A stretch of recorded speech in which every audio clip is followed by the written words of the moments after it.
Good morning. Good morning to all the visitors as well.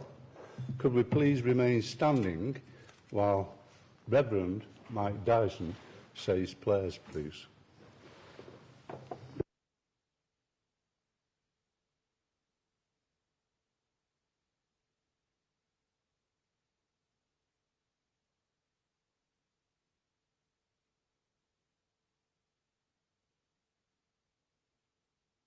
Saying, hear our prayer.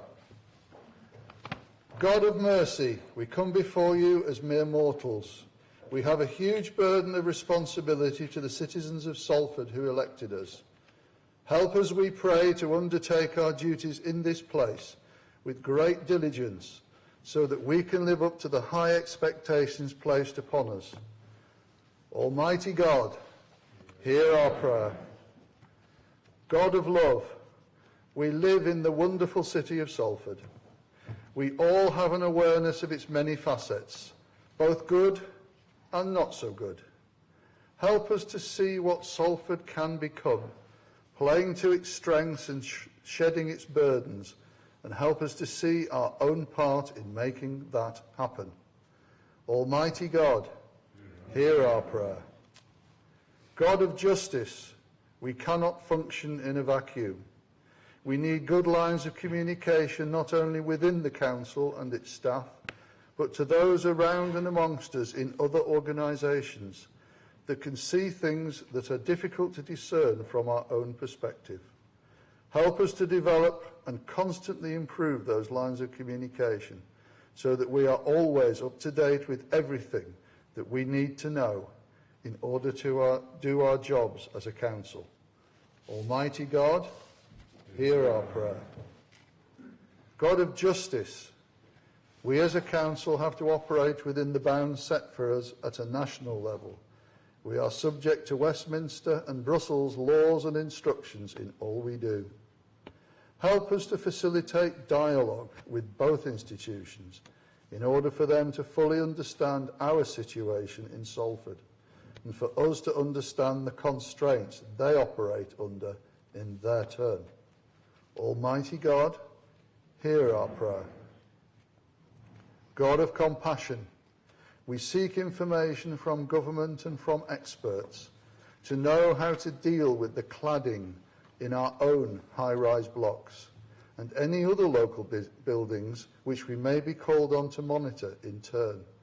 Grant us the information we require to deal with this effectively and efficiently at the earliest opportunity. Almighty God, hear our prayer.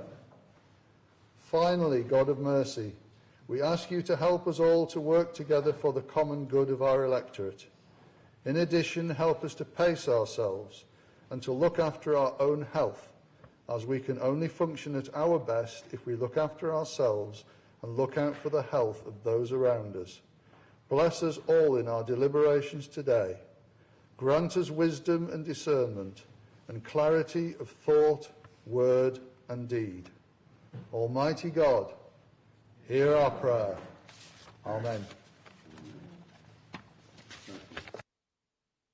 Could you please remain standing, because we're going to have another minute's silence for the massacre that took place in Srebrenica in 1995. So another minute's silence, please.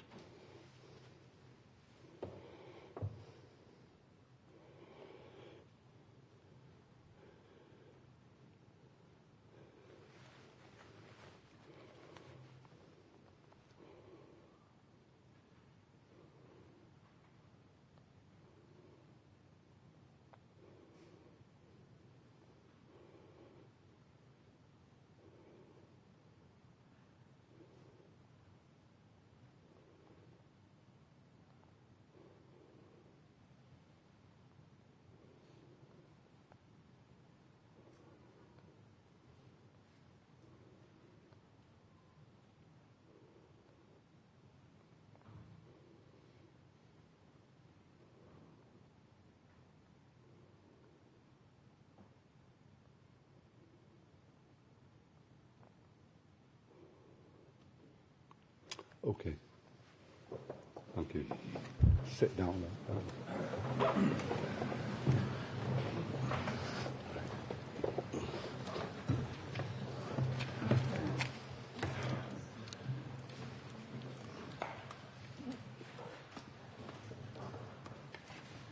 Okay.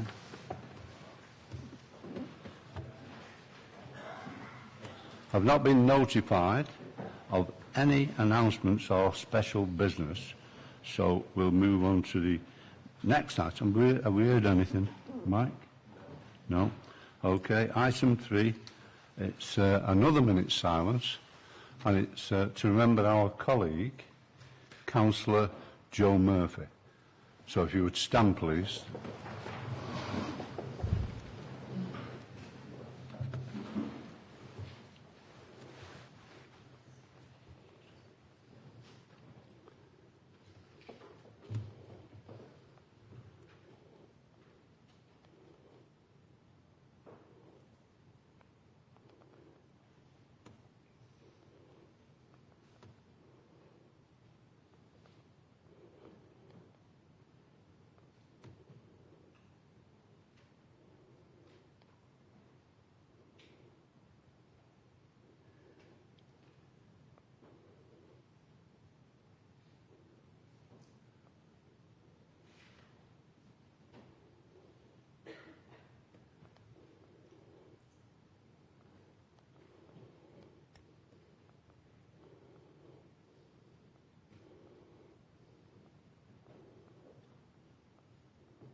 Okay.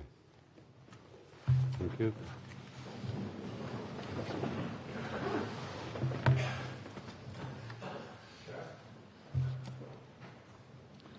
Councillor Hines.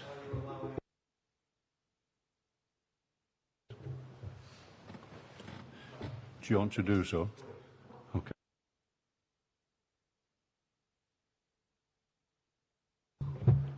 Thank you, Chair.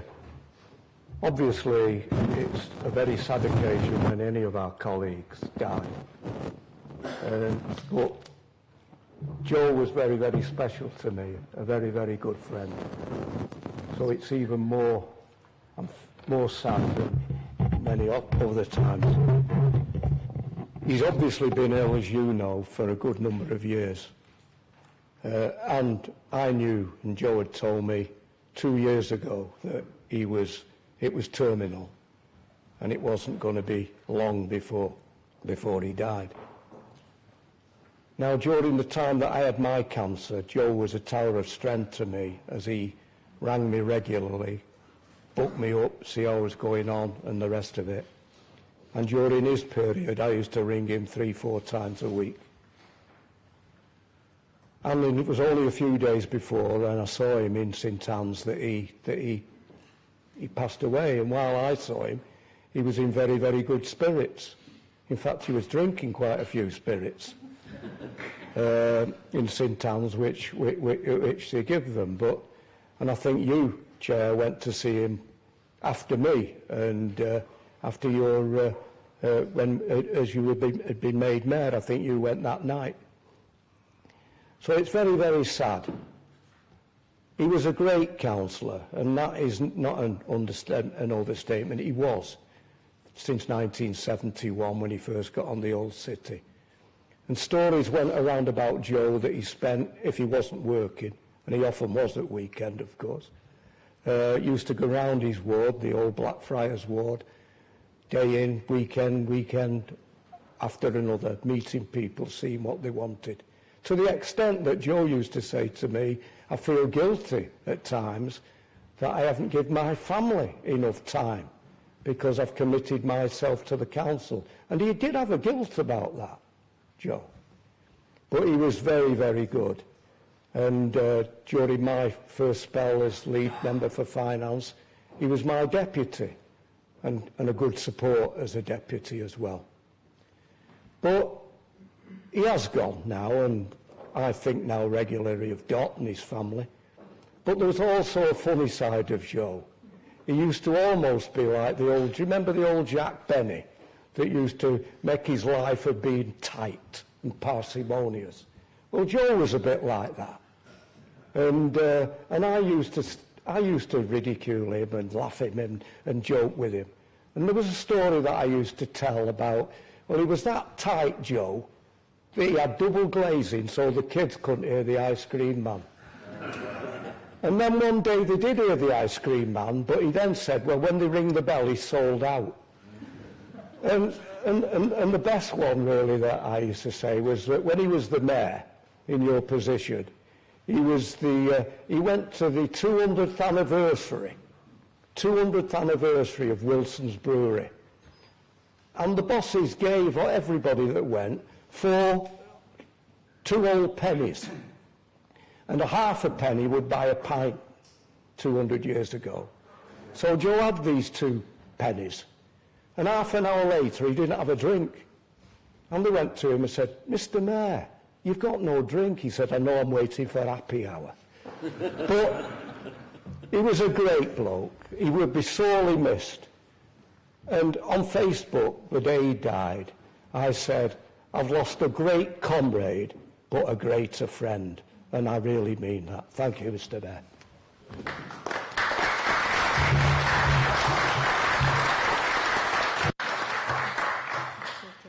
Councillor Garrido, Robin Garrido.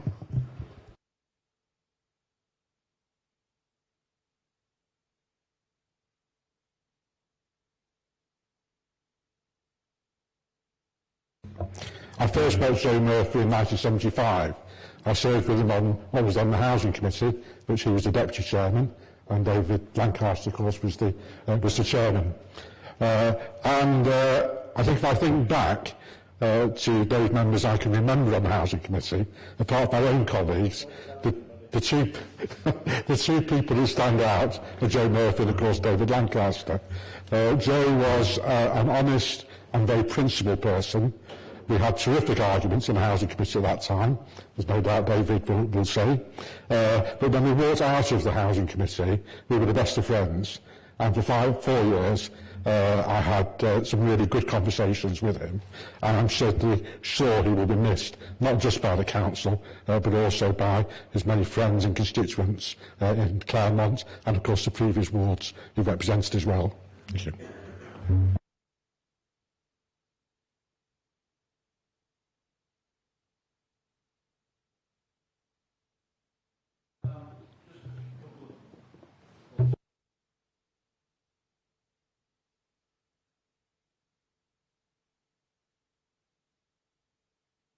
Sorry, I forgot about that.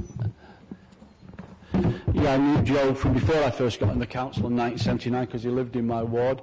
I always knew him pretty well, and he was always something of a mentor to young councillors, and he did work astonishingly hard up until very near the end, when he was quite poorly. He used to tell me that he always weekly walked the ward.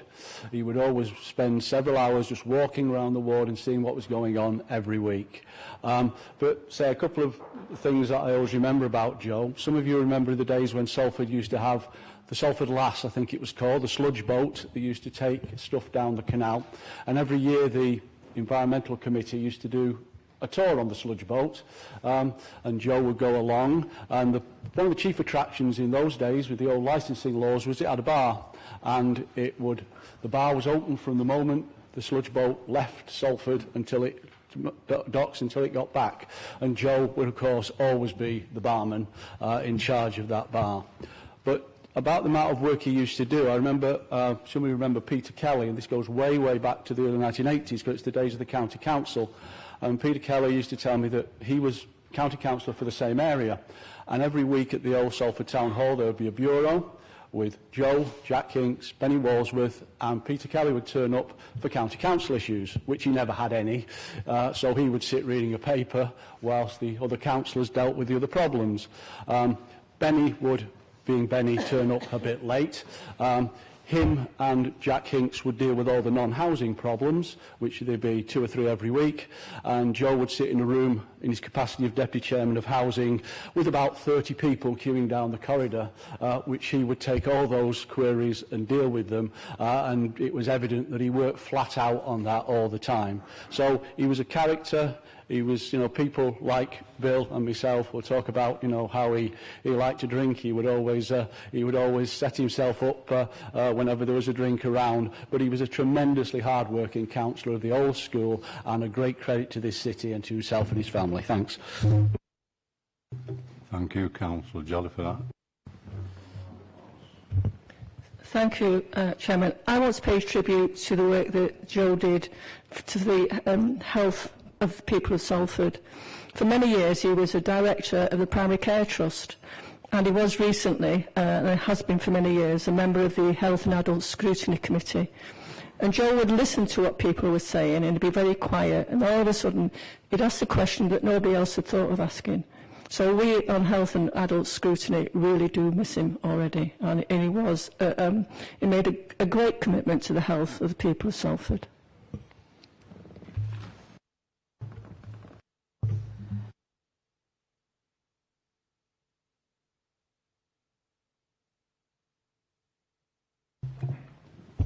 I'll be very quick because I think I go along with everything everybody said, but I knew Joe far earlier than his days on the council. I worked with him at Lancashire Dynamo in Trafford Park. It is on. I worked with Lancashire Dynamo at Trafford Park with Joe, and we were involved when the apprentice strike was on as well, so we knew a lot about engineering at that particular time. Joe was renowned at Lancashire Dynamo for not being there, though, because he was in South Africa or wherever he was sent on doing generators. It was unbelievable the number of locations across the world which he went on to do those jobs. But I particularly want to pay tribute and why I stood for what he did at housing. In '74, when slum clearance was at its height, Joe and myself, but particularly Joe, because it was in his ward Trinity where we had the deferred demolition, was adamant and got a lot of hassle from some of the members of the public. But what we see now and what we did in Trinity was something to be really proud of. One thing I did the other day was I was actually looking at the video of the old Trinity presentation when it was renewed, and Joe was on that video. So Joe will miss you a lot, and I'll certainly miss him as a good friend as well as a colleague.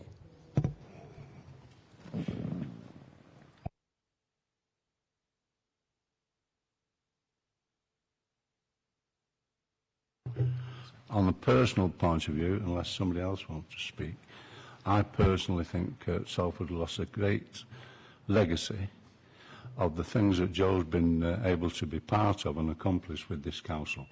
So it will be missed. So thank you for that.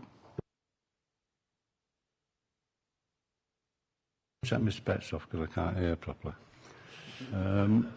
Apologies. Item 4.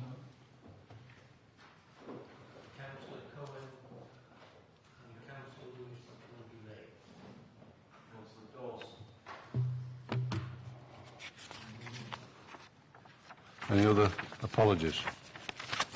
No. Okay. Declaration of interest. And any matter? No. Okay. Move on then. Item 6. Minutes of the meeting held on 17th of May 2017. Yeah. Do you want to write them down? We can do speaking first. Oh, that's it. Thank you, Chair. It was just on point 86, on question 3. Is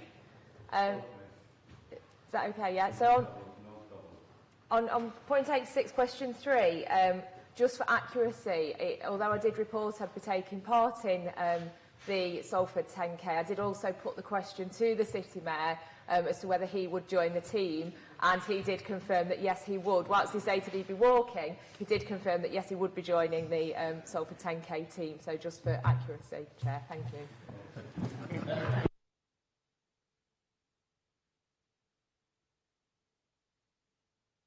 I thought I saw another hand go up on this side.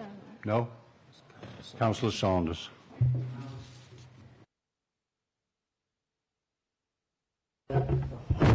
85B, it says that the Mayor thanked everybody for the council staff and elected members for their continued hard work.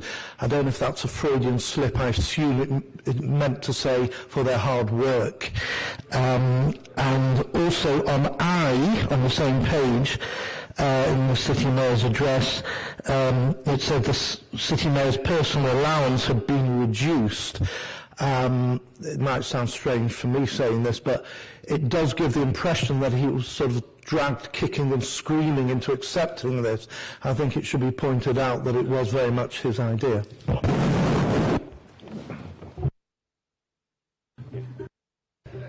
Thank you, Councillor. Thank you, Councillor Saunders. I'm sure the City Mayor appreciates your words.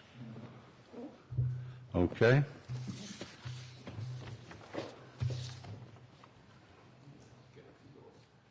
Item 7, Long Service Award for Councillor Christine Hudson. Now, if you'd like to come, can you manage to get to the front, Christine?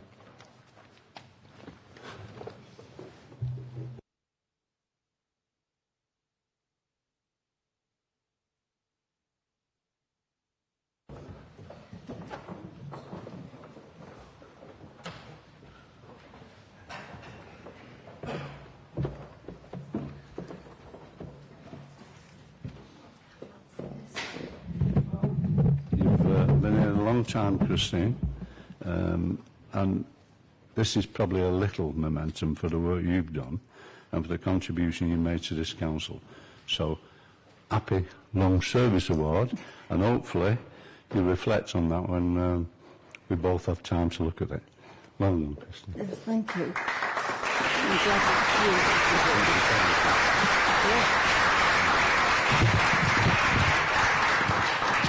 Well, this is a lovely surprise. Thank you very much for this, and I'd like to thank my friends and colleagues that I work with in Cadishead and Earlham, and it's been a great pleasure and a privilege to be a councillor for Earlham and Cadishead and for the whole of Salford. I'd like to thank the staff, all the staff, for the support. It's been hard work for them. They've never known if they've got a job one day from the next. And the highlight was being the ceremonial mayor. It was absolutely fantastic. And I'd like to thank Tim here. We had a wonderful time. And thank you all very much. It's been a pleasure working with you. And hope you continue all the good work. Thank you.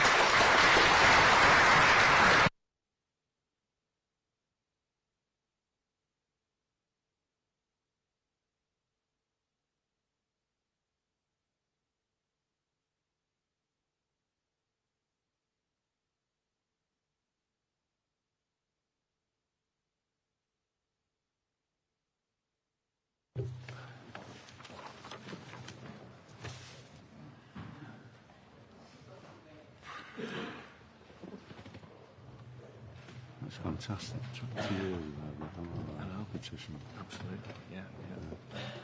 Item 8, receipt of petitions. Do we have any petitions? Pardon? Do we have any petitions? Do we have any petitions? No, we don't. I knew they hadn't, that's why I didn't follow up. Okay. You'll have to forgive me while I root through this pile of papers they've given me. Item 9 is results of the parliamentary general election and the Claremont by-election, 8th of June 2017. Thank you, Chair. The report is there for noting. I think everybody knows the results of the elections and the successful candidates by now. So the report is there for noting.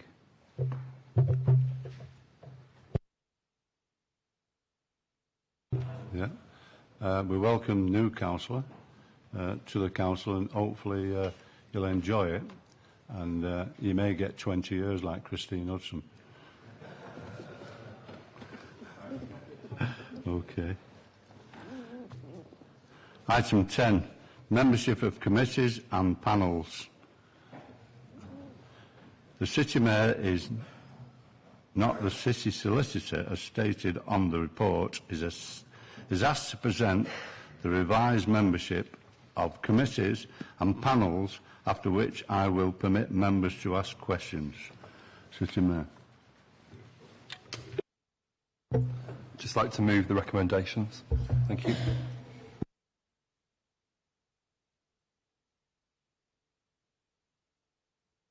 All agreed? No questions or comments? Okay, let's move on then. Item 11, Salford Rail Strategy. The Executive Support Member for Transport is asked to present the Salford Rail Strategy, after which I will permit members to ask questions. Is that Councillor Roger Jones? Thanks, Chair. Obviously, I'm very pleased to be able to move this report, and I hope it will receive the support of Council today. I'm conscious we've only got a few minutes, so I think we need to leave a bit of time for comments and for questions. But I do want to thank Lee Evans, Jim Wensley and Roy Chapman for the work they've done behind the scenes. And I don't know whether it's possible to over-consult, but I think in some ways I think we have. In other words, we've not just produced one draft of this report, I think we're on our 5th draft now, because we've been trying to take account of obviously all the rail user groups throughout Salford, the Friends groups, as many of them are called. We've gone to the Transport Advisory Committee, we've gone to the Scrutiny Committee, we've gone to the Cabinet, we've gone to TFGM, we've gone to the train operating companies. So we've been all round as best we can to make sure that we get the report in the way we want. But I think all of you, if you manage to read it, it is something like well over 100 pages. And of course it's in railway speak, so it's all right for me to read a report like this, but I don't think it would be acceptable to send this out to the public and ask for further comments. So what I'm saying to you is, today is not the end of a process, it's the start of one. We've set out what we think is the right rail strategy, and providing the City Mayor agrees, which I hope he does, we want to go away and rewrite this report now and get it down from something like 113 pages to about 25 at the most. And we also want to put it in language that everyone will be able to understand, because I think there's a good tale to tell. When you look through the report and you see the improvements in passenger numbers at all our stations, it's quite phenomenal. And there are 2 exceptions, but there are exceptional reasons for that. But for the remainder, the patronage has increased massively. Now, there's lots of reasons for that. The main reason is railways are very popular, and the congestion on our roads is getting worse every year, as we know. And so the best way of travelling is definitely by rail. The problem is, and we're not making party political points today, Councillor Lindley or Councillor Credo, but the problem is that people on the stations throughout Greater Manchester, many in rush hour, they cannot get on the trains. They are so full. So we not only have what we term cattle trucks running people around, in other words, rolling stock that's been there for the best part of 30 plus years, but we've also got this situation where everybody wants to see new carriages and they want to see longer trains so more and more people can use the railways. And the trouble is, I don't think we're going to get thanks when these new carriages arrive. They may be brand new, but they may be second-hand, refurbished ones.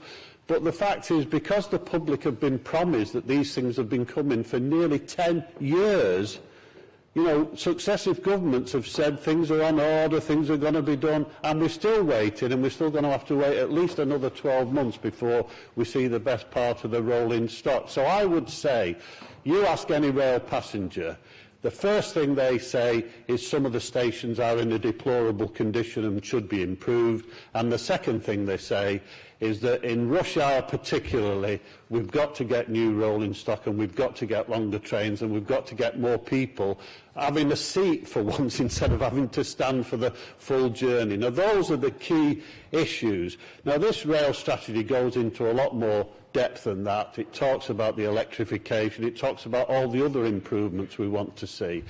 But the other point that I wanted to mention to the City Mayor, which he understands better than I do, just because we have a combined authority that deals with transport issues, we have a Transport Committee which deals with transport issues, we have a Transport for Greater Manchester officer group who obviously advise the Greater Manchester Mayor on transport issues.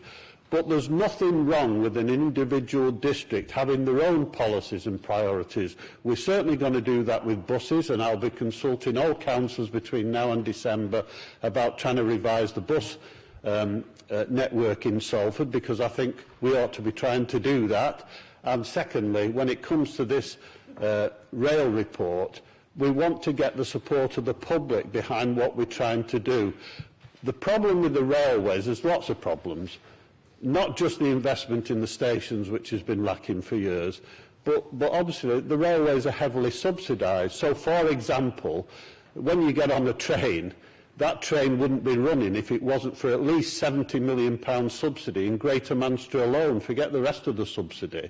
Whereas when the trams are running, they might cost an absolute fortune to put in place, something like £300 to £400 million for a 10 to 15 mile line. But once they're up and running, they have to pay for themselves. There's no subsidy going into them at all. So these things have to be taken into account. And we want the railways to be efficient, and we want the stations to be accessible, and we want the investment so passengers, even before they leave home, can know whether a train's on time and all the rest of it. And it would be lovely to also say that they can get a seat on these things.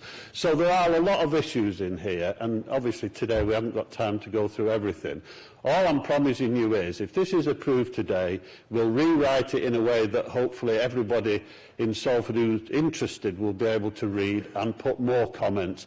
And this report, City Mayor, will have to be tweaked every year because things are changing, government investment changes, price of tickets, timetable changes. So every year it will have to be tweaked. And in my view, a strategy like this will have to be produced every 4 or 5 years so that it's continuously brought up to date.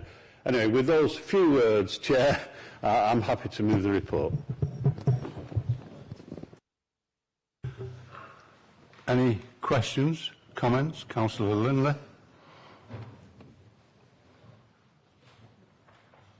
Councillor Lindley. Sorry.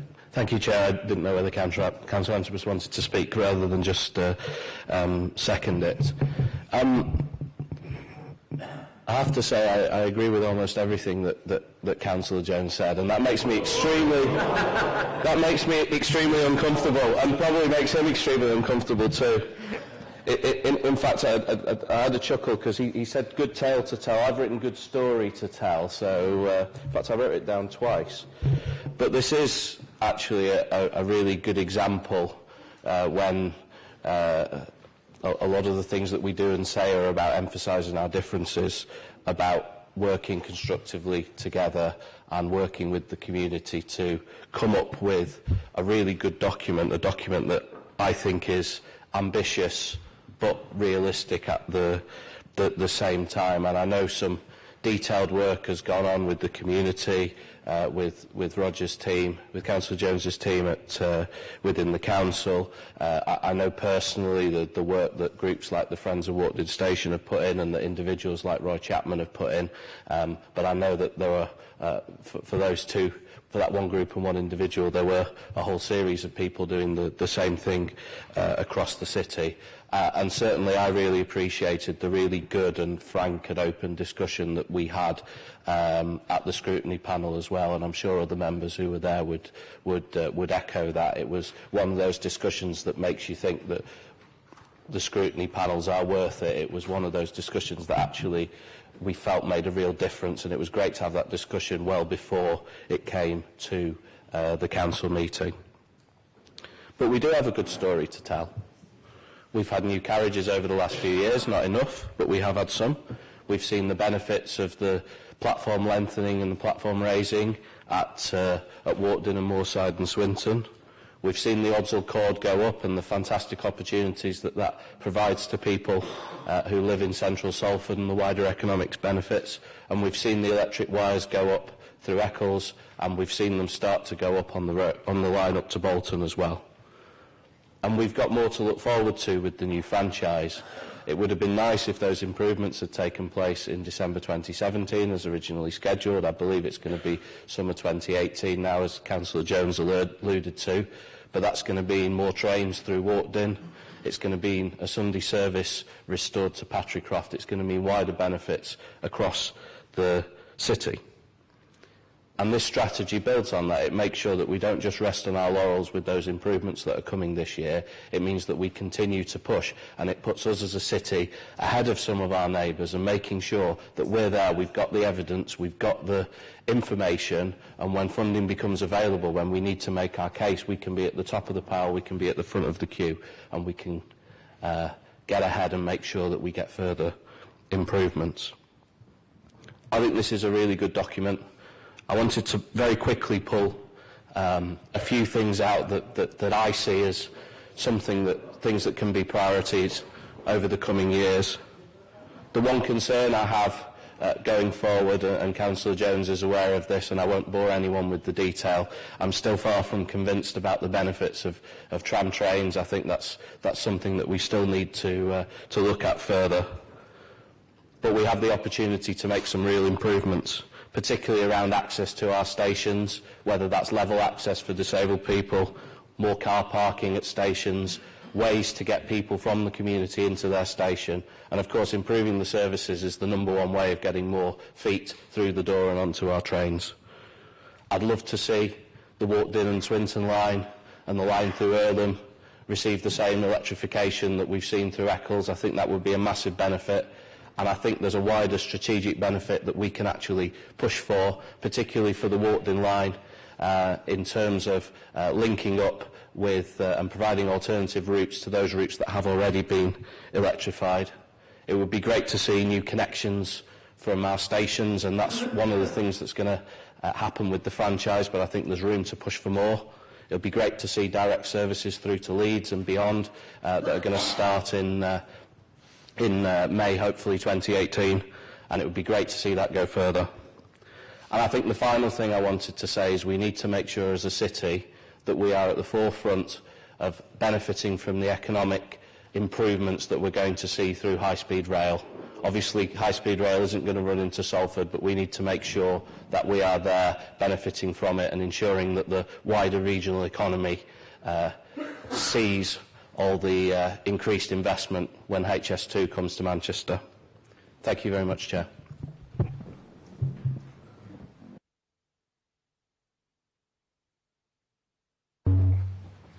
Thank you, Chair. I think it's virtually all been said, but can I support what has been said by both Councillor Jones and Councillor Lindley? In particular, can I say to Councillor Jones, and again, it's not very often that we agree all the time, do agree sometimes, and on this particular issue, I think we ought to be very proud of the progress that's been made and the leadership that Councillor Jones has shown in actually bringing this forward. I also sit with Councillor Jones and Councillor Warner on TFGN, and I'm aware of the considerable amount of backroom work that goes on and the amount of pushing that Councillor Jones and ourselves do to actually bring Salford to the forefront. So I think we ought to be justly proud of what's being achieved. I just want to mention very briefly a couple of things. One is Port Salford, and it's mentioned in the report, and we've got a date there of 2020. I think we just want to make sure that these dates are kept to. I think very often these things get to habit of being pushed back, and when you're dealing with external companies, because their money is involved as well, it's very easy for these things to get pushed along. So I do think we ought to be very strong in terms of the deadlines that we're talking about there, and certainly in terms of Port Salford. You know, we want to make sure we stick to 2020, and it doesn't become 2021 or 2022, or whatever the case may be. And the other thing, very briefly, in fact, fully supportive of the community rail initiatives. I think this is an initiative that both the government and the local councils have been very supportive of, and I think we've seen the work done by Freckles and also by Friends of Warden Station, the improvements they've made as a community to those stations, the work they do voluntarily in making the gardens, planting the shrubs and so on. And I think they ought to be congratulated for putting their input in at no cost to the council. So I think all in all, very good report and very much supportive. Thank you, Councillor Robin Greedo. Are there any other comments? I can't quite see you there. Councillor McIntyre after that. Yeah, do you want to? And then Councillor McIntyre.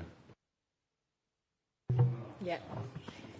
Thank you, Chair. Just very quickly, I think it would just be remiss as an Eccles councillor and Chair of Eccles Town Team not to thank Councillor Jones for the work he's done for actually listening to Friends of Eccles Station. They're a fantastic group.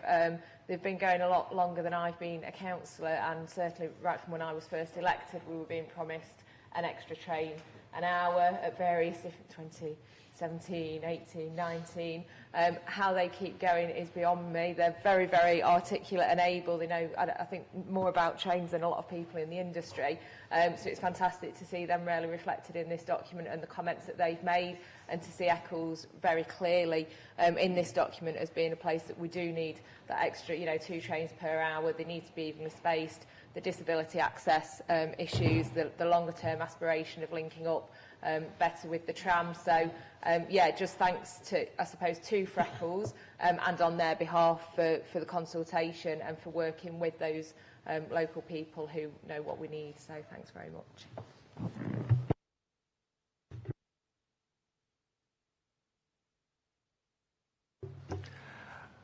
Thank you.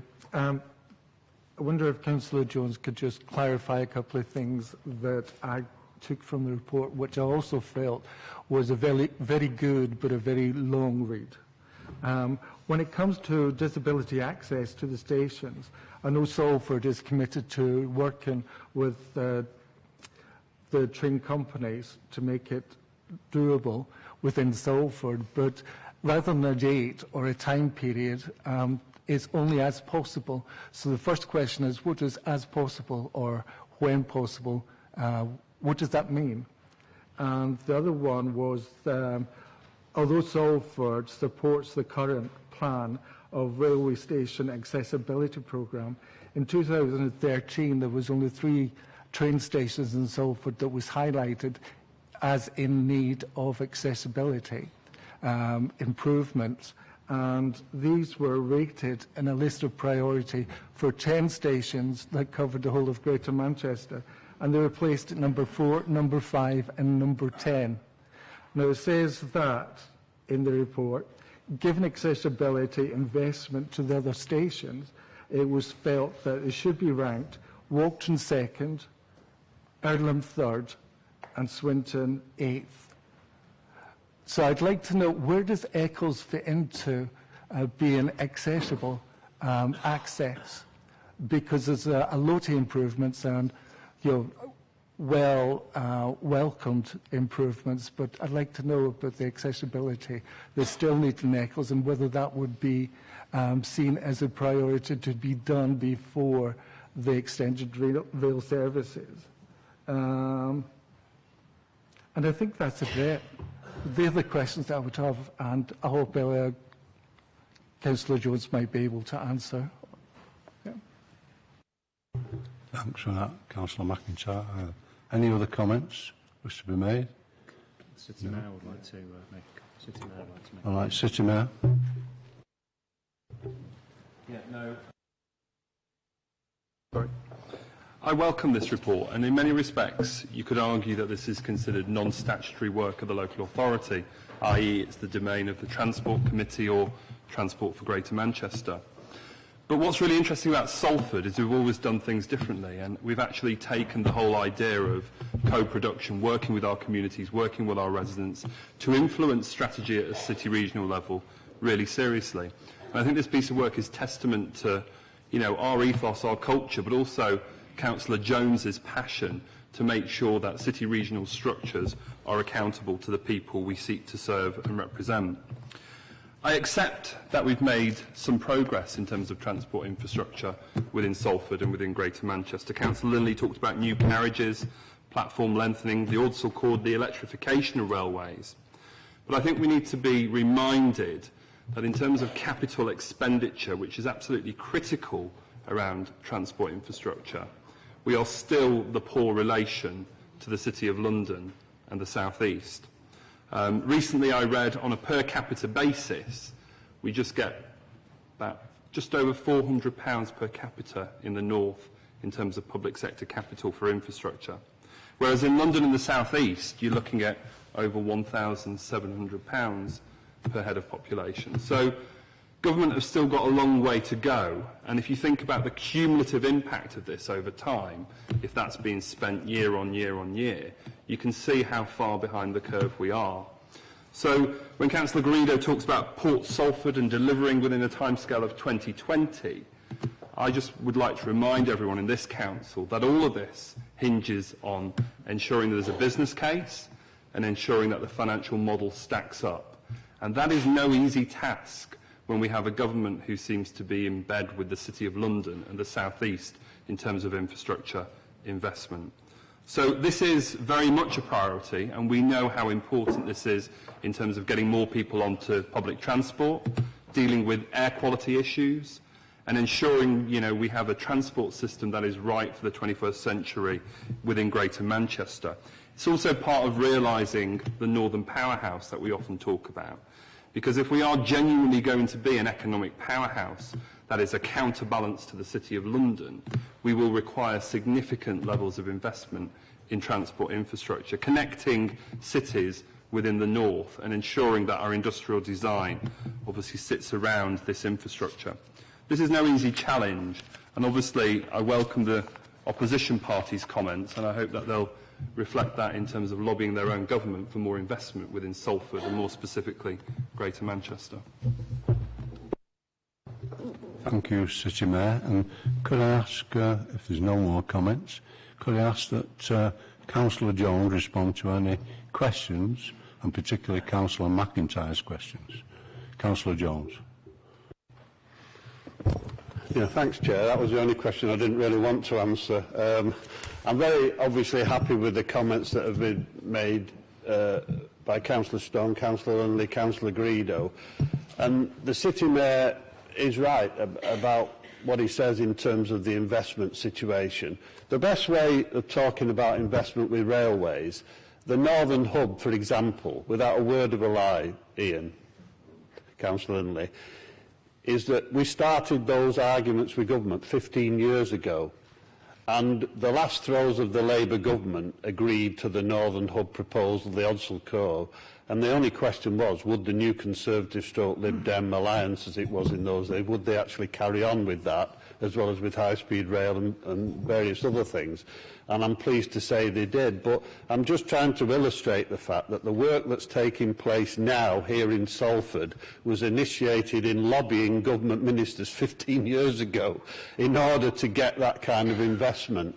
You mentioned tram-train. Now, I have loads of reservations about tram-train, but the fact is Karlsruhe in Germany were running tram-trains nearly 30 years ago, and in the United Kingdom we have a trial near Sheffield which has been going on, well, in the throes of going on for years and years and years. So you despair, really.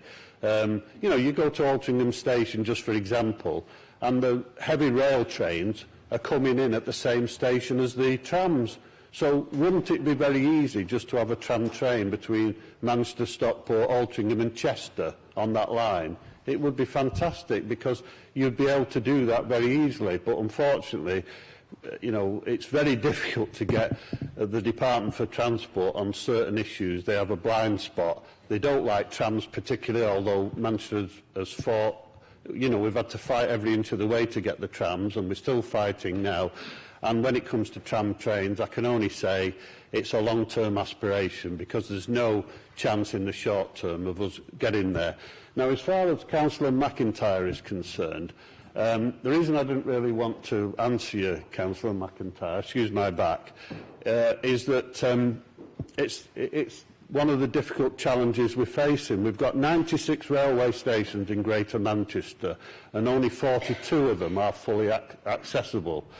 So take 42 off 96, what have you got left, 50, whatever it is, are not fully accessible. Now, all those 50-odd stations are in different, you know, they're partly accessible, some of them, but none of them are fully accessible.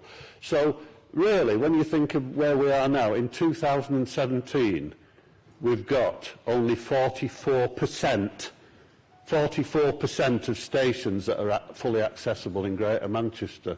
Now, you know, that can't be acceptable to anyone in this room, and it can't be acceptable to the wider the community. And it just tells you, to me, that whatever our priorities have been on rail, we just have given no thought to people who are elderly or disabled, because if we had given thought to it, that would not be the situation we're in now. Now, what I do accept, Walkden Station is a good example. Please don't take this figure off pat, but it's quite possible that it might cost £700,000 or £800,000 for that station to be fully accessible. Now that, by any standards, is a lot of money. And if you can lever in that money with private investment as well as public investment, you've got a chance. But nevertheless, that's just one station in Greater Manchester. Now, Councillor McIntyre mentioned the list, the TFGM list. If I can just explain, that list was originated probably 10 years ago, I would imagine. And on the list, it says Walkden Station is, I think it used to be priority number 5, Earlham Station was number 6, and Swinton was number 9 or 10, I think, from memory. But the reason they're there more than anywhere else is because, naturally, Barry Warner and Councillor Robin Green and myself, we lobby as much as we can for Salford. But as you would understand, when you have a list of stations in Greater Manchester that need to be dealt with, we can't possibly say, well, all of them should be in Salford. We've got to accept that everybody argues their own case. And we argued the case more than anything based on patronage. Walkden is the busiest, if you take away the big two of Salford Crescent and Salford Central, Walkden is the biggest station by a mile when it comes to patronage, and therefore they get the first priority.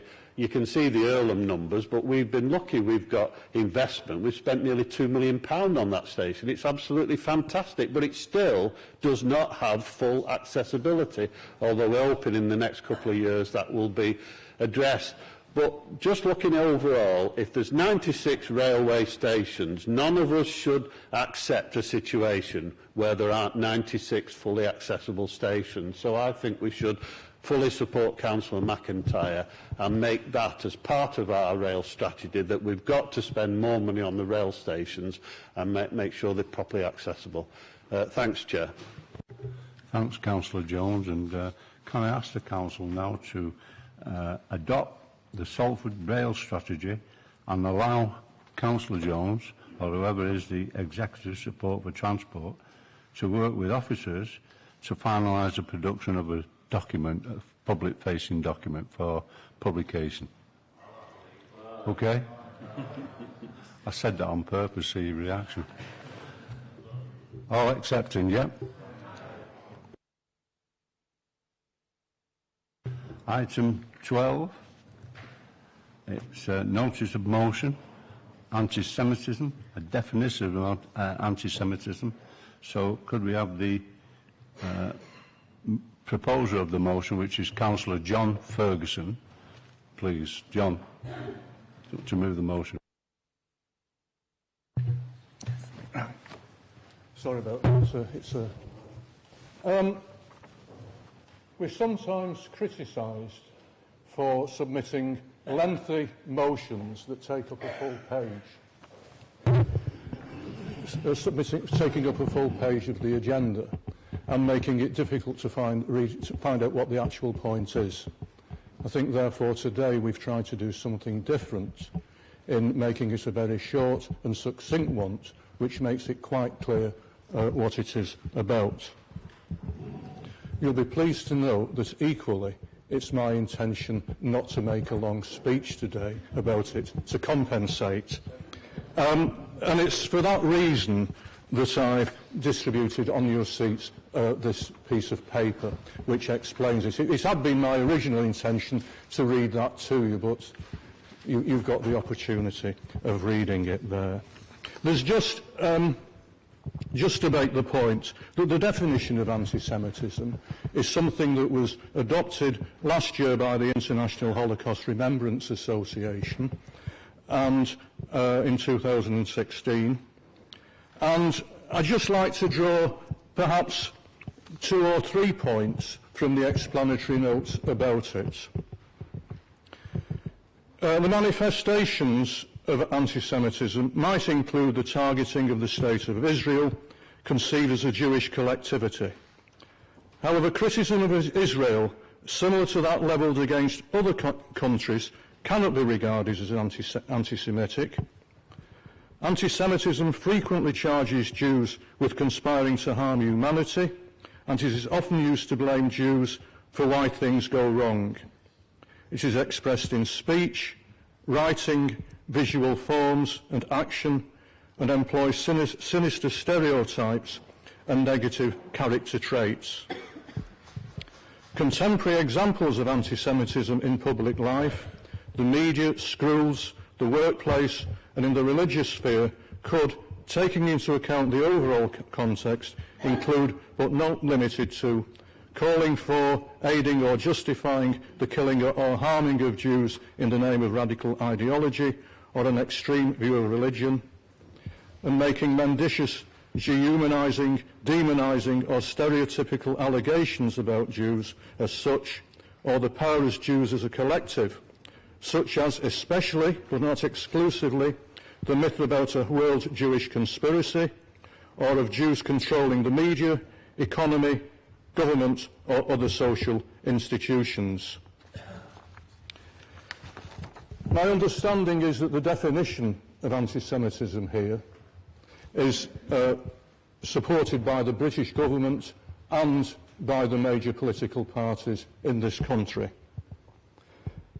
And Salford has got a record of supporting its Jewish community, and under the previous mayor we signed a declaration then. I think it's time for Salford to reiterate that position by supporting this resolution. Therefore, I move. Thank you, Councillor Ferguson. To be seconded by Councillor Anne-Marie Humphreys.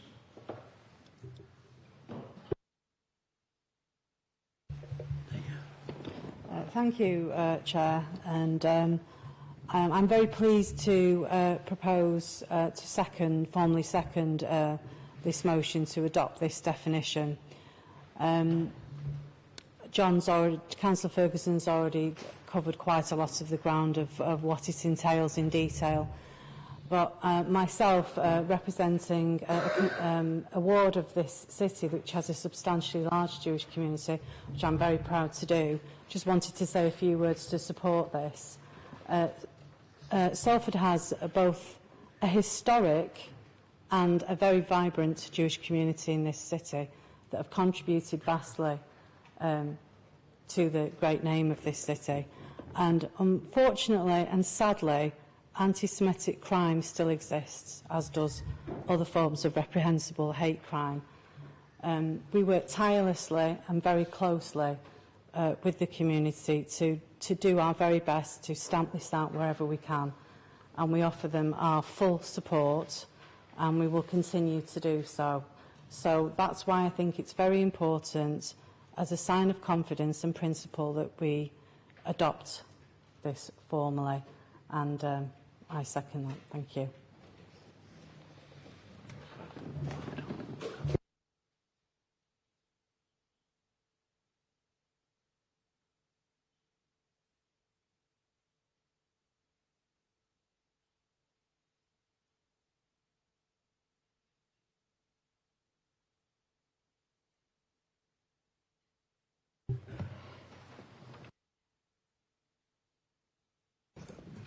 Thank you, Chair. On behalf of the Conservative Group, I'd like to support the motion. I'm sure that will come as no surprise. To join my ward colleague, if I can say that, agree with everything that you said. This is an excellent document. You're quite right, it's supported by the government and all, major political parties and indeed by the Jewish community. In fact, I received an email requesting my support for this motion on the very afternoon that I received the council agenda, before I'd even looked at the agenda. So how that got out in the wider community, I do not know, but it did, and I can assure you the Jewish community will be very pleased, and it will be received very well. As my colleague Councillor Humphreys has said, anti-Semitism still exists, and I'm grateful to the council and the police and the other authorities who do their best to stamp it out. I can tell you, only last week my own wife was a victim of thankfully low-level anti-Semitism. She was walking the street in my own ward. Somebody was washing his car with a hose, and when she went past, he turned the hose on her. Not the worst thing to happen, but that was on our very streets here in Salford literally last week. And we've just had a minute's silence for the Srebrenica massacre.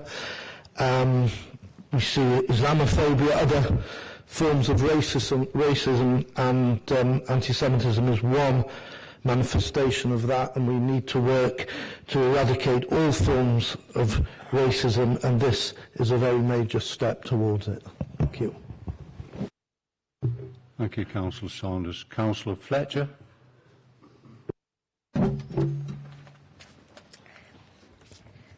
Thank you, Chair. As many of you are aware, I'm English, I'm Irish, and I'm also proud to be Jewish.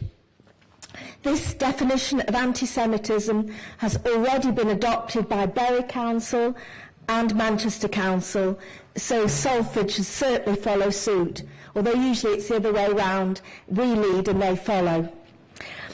There can be a blurred line between legitimate criticism of Israel, particularly in respect of Netanyahu and his very right-wing government, and the old fashioned anti-Semitism. So this definition, to my mind, clears up all these anomalies. To my mind also that any definition which provides clarification as to what exactly anti-Semitism is certainly a good thing and should most certainly be adopted by this council. And just one final thing, they mentioned that anti-Semitism still exists. Well, in fact, it has increased substantially over the last few years. So please adopt this definition. Thank you. Thank you, Councillor Fletcher. We now have Councillor King.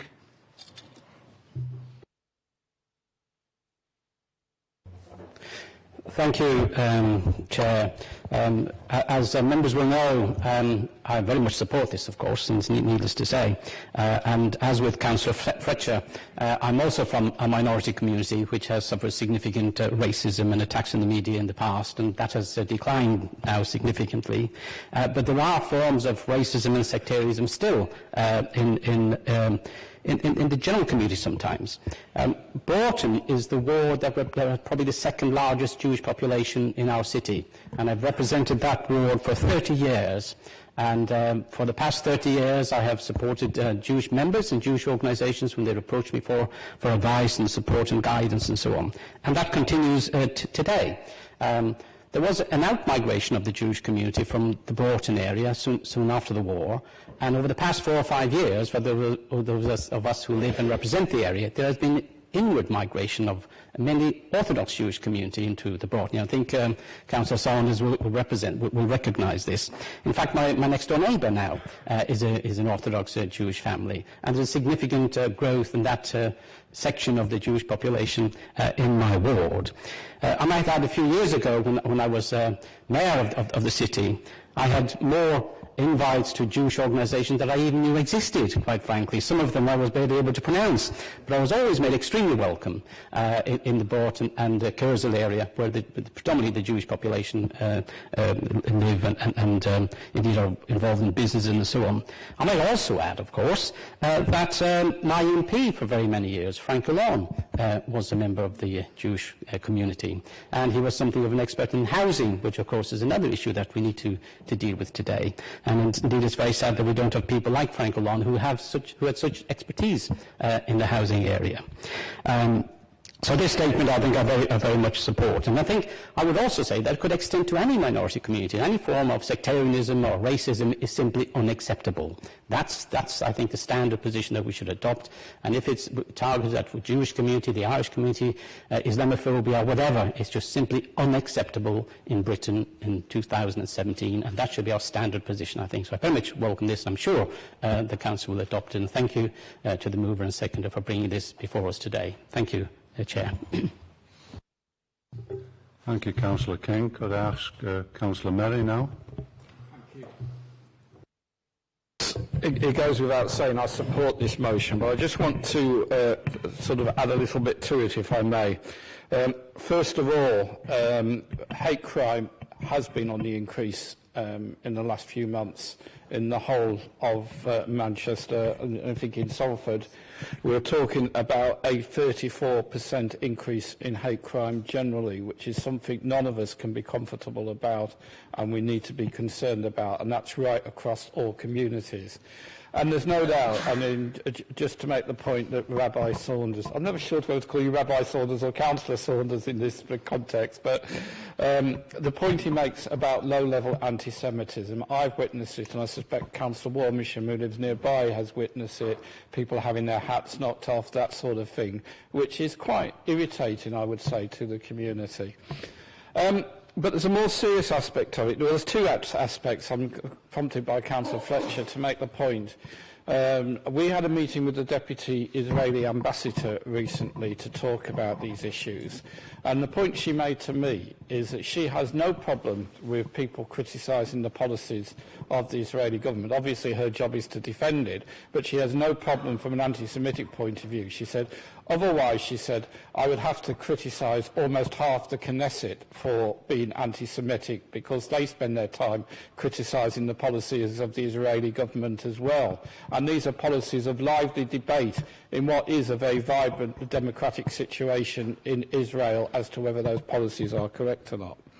But there's a further aspect of this which I've been dealing with recently, which has become of increasing concern to me, which is about the rise in Holocaust denial that is taking place across Europe. And in particular, and I know Councillor Hines has seen this film, I don't know if anybody else has seen it, the film Denial, which deals with the libel trial of David Irving, who actually sued for libel when he was called a liar for saying that the Holocaust did not take place and that Hitler didn't know about it, even if it did. And it's a film I'd urge you all to actually watch if you get the chance on DVD. I think it's a brilliant portrayal by Timothy Spall, I don't know if Councillor Hines would agree, of David Irving, and it's a brilliant portrayal of how his ideas on the fact that the Holocaust never took place is absolutely destroyed. What distresses me, however, is that a number of David Irving's books are contained in the library of Manchester University. Now, I'm not trying to stamp out books being in a library. I'm not in favour of the burning of books or the restriction of books. I do, however, take exception to these books being categorised under history or historical studies, right, because they're not history or historical studies. And I do fear that Manchester University is fueling this whole industry of Holocaust denial by doing that, actually. And it's something I've written to them on numerous occasions, asking them to do something about. And unfortunately, up until now, they have refused to do anything about it. These books were actually condemned by the High Court of this country as being fiction. Right? And if you're going to put those books in the history section, I'm looking forward to Manchester University putting books on the flat earth theory in the science section, on various other books which purport to be truth but are in fact total fabrication. Now, regardless of what you feel about the current situation in Israel and Palestine, we cannot stand by and find our history being distorted by extreme right-wing elements purporting to be fact, when in fact they have been showed absolutely convincingly not to be so. So I'm happy to support this motion. I note as part of the support that we've been circulated today that Holocaust denial is actually cited as basically being part of anti-Semitism, actually. And I think it's an insult to everybody who lost relatives in the Holocaust to be even debating whether it's true or not at this moment in time. Thank you, Councillor May, for that. And we're now nearing the interval, but I intend to let this debate, because we've got two more councillors wanted to speak, so with your permission, we'll do that and then we'll have the interval. Okay, we've now got Councillor Warmisham. Thank you, Chair. I've lived in Higher Broughton and Higher Kersal all my life, amongst the Jewish community. I have seen that Jewish community grow so much, but the other thing that I have seen is the rise in anti-Semitism and witness anti-Semitism. When you see swastikas sprayed on shops, swastikas sprayed on people's homes and on pavements in the area, it is absolutely sickening. When you see people driving past the Jewish community shouting hate speech out of cars, totally unacceptable. You see stickers placed around Broughton and Kersal by right-wing parties citing Holocaust denial. It just sticks in your craw. But the most heinous of crimes for me is when you see the attacks on Jewish cemeteries. I just don't think you can get much lower than that. I was lucky enough last year, wearing my Congress of Europe hat, to work with the European Jewish Cemeteries Initiative, where this organisation is looking at helping Jewish cemeteries survive, looking at protecting Jewish cemeteries, not just in this country but right across Europe, because it is anti-Semitism is right across Europe still, and it absolutely disgusts me what's gone on. But working with this European Jewish Cemeteries Initiative, we've managed to secure European monies to bring Jewish cemeteries back to their rightful place. We've protected them. We've managed to get them on the European Heritage Trail. But we still need to do more, and I think particularly when we look at within our city, and I think the awful events that have happened in Bury at Agecroft Cemetery and in Phillips Park Cemetery in Manchester, just how anybody could damage cemeteries like that and spray swastikas and hate, it's just awful. And I just think the way that anti-Semitism is now manifesting itself is getting worse. I think since Brexit, and just with some of the right-wing press, we look at Katie Hopkins yesterday meeting with Holocaust deniers. It's just absolutely disgusting.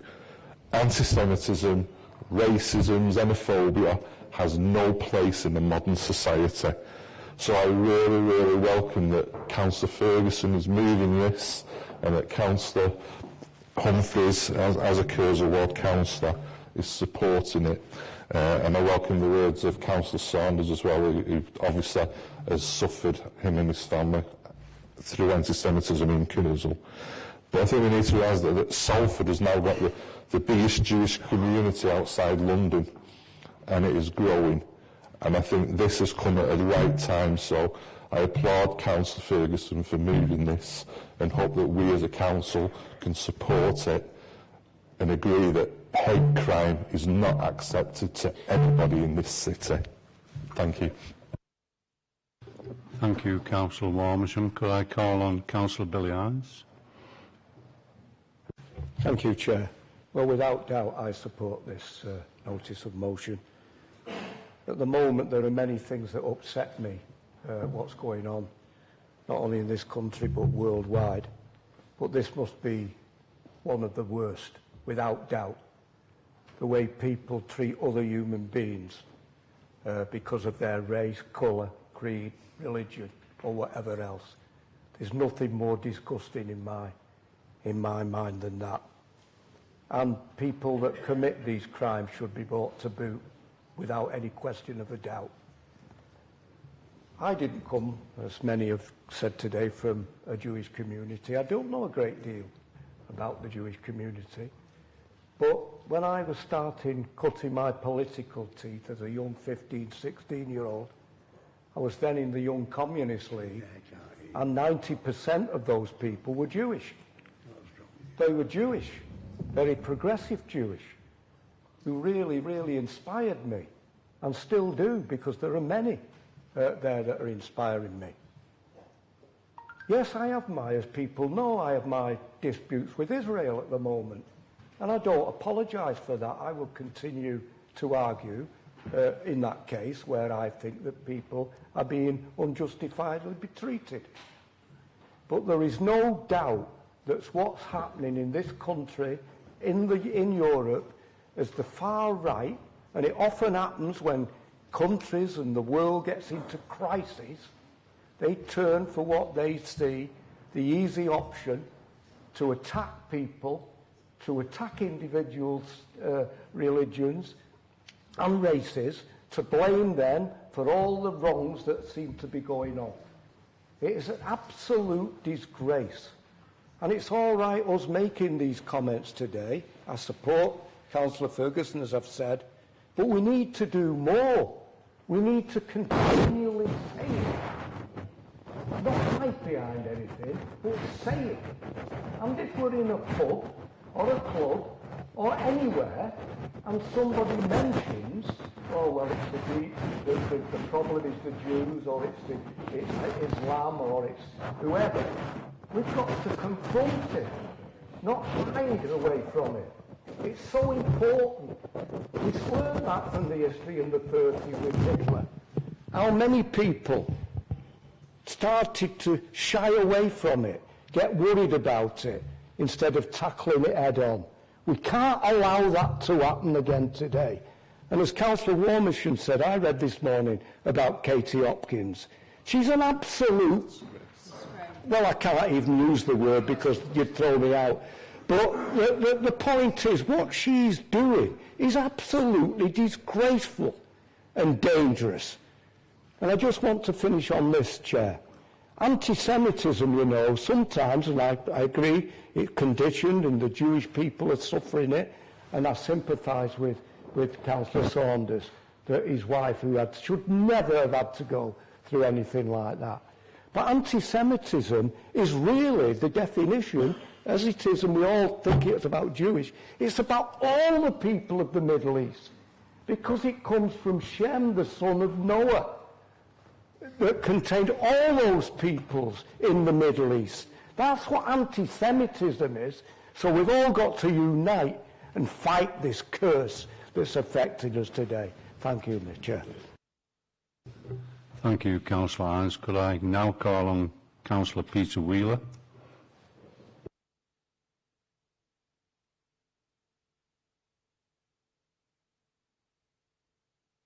Obviously, you know, we've got a consensus. We all stand solid, and rightly so, with the Jewish community in Salford, and we're proud of it. It's just that a couple of times in the debate today, the phrase was used, low-level anti-Semitism.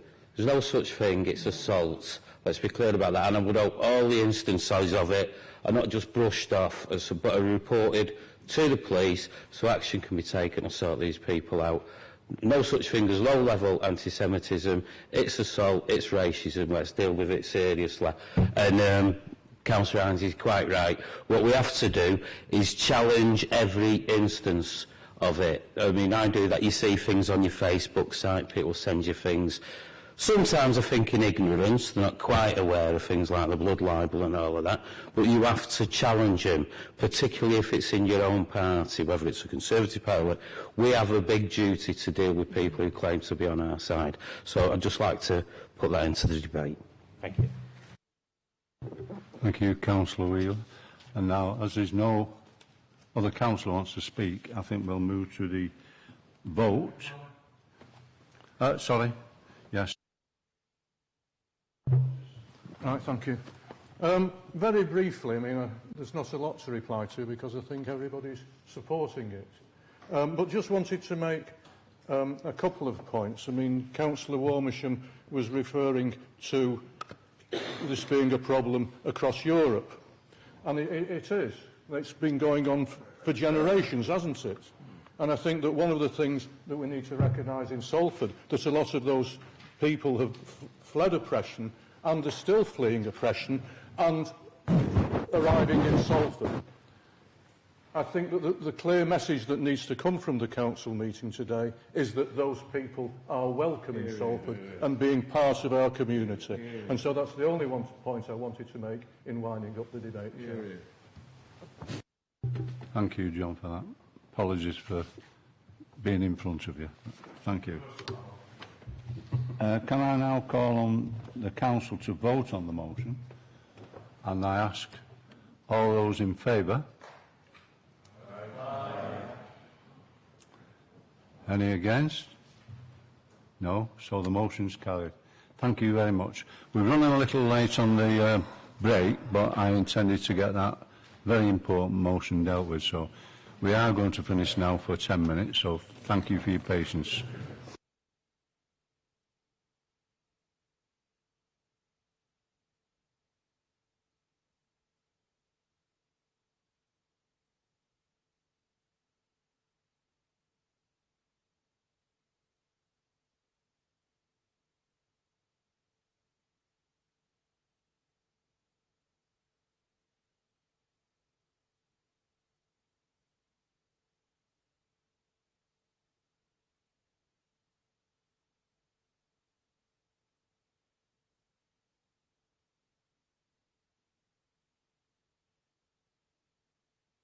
For Salford.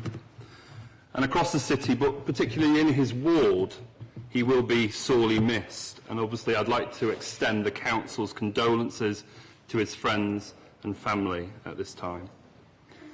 I'd also like to remember Jim Wheelton as well. Jim has served the City Council for many, many years, serving on the planning panel, but also his commitment to disability as well within the city has been second to none. And unfortunately, we've recently lost Jim, so my thoughts and prayers are certainly with his family and friends at this time. I'd also like to pay tribute to those who lost their lives in the dreadful Manchester Arena attack and the London stabbing attacks as well. But the worst side of human nature was shown by some. I believe we should also take heart from the outpouring of love and solidarity from the general public in the aftermath of these attacks, and the bravery and the self-sacrifice of both the emergency services and members of the public. Whether it was the taxi drivers offering free rides home, or residents offering to provide shelter for the night, or individuals tackling knife-wielding terrorists on London Bridge, the attacks brought millions of people together in mourning across this country and the world. I would also like to comment on the Salford residents caught up in the shocking racist acid attacks on Muslim residents within the country. These attacks on innocent people are horrendous and should be roundly condemned by all sections of society. And finally, I would like to extend my sincere condolences to the victims, to all the victims and their family of the Grenfell Tower fire. As we know, the death toll continues to rise in connection with this terrible event, and my heart goes out to all those who've been affected. Each of these events has shown the strength, the resilience, and the absolute importance of public service professionals and emergency teams, whilst also highlighting our reliance upon these individuals in times of need. But these events have also, in my opinion, exposed the stresses currently placed on those services. Understaffed, overworked, and often undervalued. The Grenfell Tower disaster in particular has exposed an alarming trend across the United Kingdom. In hundreds of tower blocks across the country, including here in Salford, questions have been raised about the materials used to clad these tower blocks, these buildings. The fact that this material ever made it onto our market is a disturbing fact in the first place. And I'm hopeful that the government's public inquiry will start to address some of these more structural, systemic issues. Salford City Council has commissioned an independent investigation into the procurement of these products, and the findings we will be making public. I've asked Councillor Merry to chair gold meetings on behalf of the City. Councillor Merry meets with officers and relevant personnel on a daily basis to ensure that we are prepared moving forward. If this material was considered to originally comply with building regulations, I do believe it raises a disturbing question about the efficacy of these regulations in this area and how they are commonly understood or interpreted. But Grenfell also showed us firsthand the trials of the fire service who dealt with the disaster at the scene. Many of us have seen the photographs of exhausted firefighters sat in rows outside the tower, having worked 10-hour shifts in the appalling and dangerous conditions of the fire. Today, I'd like to thank and pay tribute to all our emergency services for the exceptional and critical work they do within our society. These are the staff on the front line who in real terms have seen their wages stagnate over recent years, earning at least £2,000 less a year than in 2010, as a consequence of the public sector pay restraint. These are our vital public services, some of whom are struggling to pay their bills and mortgages. More recently, we hear of these individuals using food banks. This is a shocking indictment of modern Britain. And the government's response to the Grenfell Tower fire has failed to provide leadership and operational clarity through a series of contradictory statements. To date, we have received no indication from government that they will be willing to fund the removal and replacement of any cladding, and the Secretary of State, Sajid Javid, has already caused a stare at the recent local government annual conference for openly criticising local authorities for the situation. Indeed, many Conservative leaders of councils, including the leader of the LGA Conservative group, were very angry with the Secretary of State's attempt to blame it all on councils. However, in my opinion, the perceived failure of our regulations and associated guidance and the exhaustion of our emergency services point to a much bigger problem. In many areas of government and our economy, we are witnessing the decline of Britain to the status of a developing nation.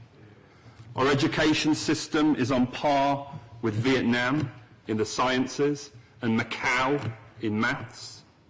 We tail Poland in reading, and the difference in attainment between the poor and the wealthy is amongst the highest in the developed world.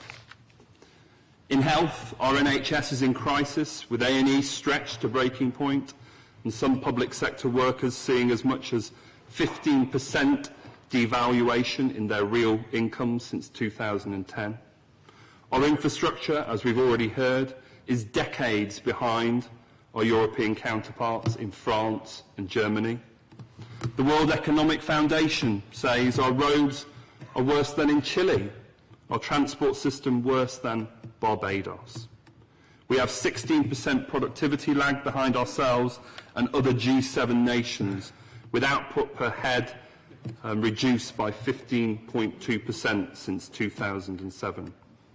Capital spending, which we also talked about earlier, has fallen from 20% to 15% of GDP in that same period, and research and development spending is under 2%. Added to this, we have one of the largest structural trade deficits in the European Union, stagnant wages and runaway executive pay. In the first quarter of this year, Britain came bottom of the table for growth in the European Union, even lagging behind Greece. These factors are the product of austerity and neoliberalism and a failed economic strategy, in my opinion, on the part of the Tory party, ravaging our government and our economy. It is the combined total of policies that have carved up our public sector for private gain, undermined the foundations of the welfare state, broken the post-war consensus, and flogged off the family silver.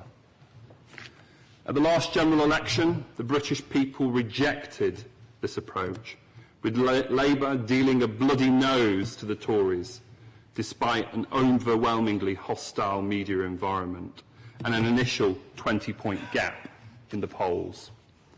The election showed there is a mass appetite for change in Britain. It showed that the slash-and-burn policies of the Tory austerity have cut too hard, and now there is a response. But for now, there is yet more austerity to come from government. And at the same time, this government is buying support from the DUP on a confidence and supply basis in the House of Commons for over £1 billion. In Salford, we have another £8 million worth of cuts this year, and further the year after. We've lost almost half our resources since 2010, and demand for services has never been higher. But we are fighting back. And over many years, the Labour Party in Salford has taken an interventionist approach to the local economy, in spite of supply-side consensus in the mainstream. Whether it's infrastructural development on Chapel Street, strategic partner working on projects like Media City UK or Port Salford, or recent investments in Greengate and New Bailey, we have been directly involved in shaping the local economy for the good of the people of this city. That's why, outside of Manchester, we're the #1 growth spot within Greater Manchester. That's why we're leading the country in the numbers of digital and tech start-up companies, with more here than even in London. And that's why, against the national trend, Salford is creating a high-wage, high-tech growth economy for the people of our city. Only yesterday, I was informed that Kellogg's are also to locate their headquarters here in Salford. Obviously, that's going to generate much-needed business rates for the City Council, and it will also create further jobs for the people of this city. So I'd like to welcome Kellogg's. I've been informed that approximately 800 jobs will be created by this move. I'm sure our friends across the way in Trafford won't be overly happy with them moving to Salford, because it'll have a negative impact potentially on them. We're being forced to innovate, to find new sources of revenue, where the Tories only offer more cuts. Our investment in Greengate and New Bailey will net the City Council an average of £4 million a year over the next 30 years. This is money that we can directly invest back into services. And in housing, we aim to build the first council houses Salford have built in decades before the end of this year. We're doing this by cross-subsidising council rents, by entering into the rental market as a landlord and making commercial profit to benefit the people of this city. These policies are the essence of the enterprising state. This is an approach at the heart of Labour's new manifesto, and it's here in Salford that we're pressing ahead with this agenda. But not just in Salford. In GM, my recent appointment as portfolio holder for housing, homelessness and planning means that Salford is at the heart of the combined authority agenda, setting the agenda for the future of our conurbation. And despite the rigidity of free market dogma and neoliberalism, Labour is finding innovative solutions to the dark economic times in which we find ourselves. And we'll continue to fight for the people of our city well into the future and many years to come. Thank you very much.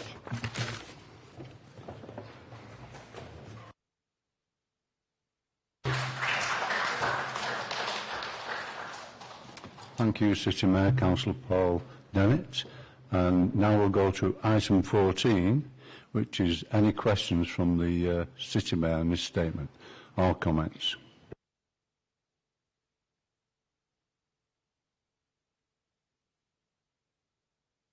Councillor Warmisham.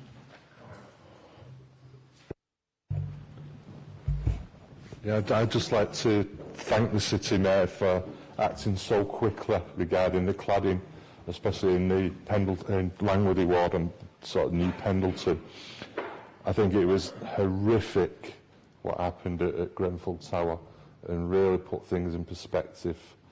But I think that we did the right thing in the way that we acted, and I think we've been sort of rightly congratulated for it. I think the biggest thing for me is that I want to say a big thank you to the residents in Pendleton. They have been absolutely superb.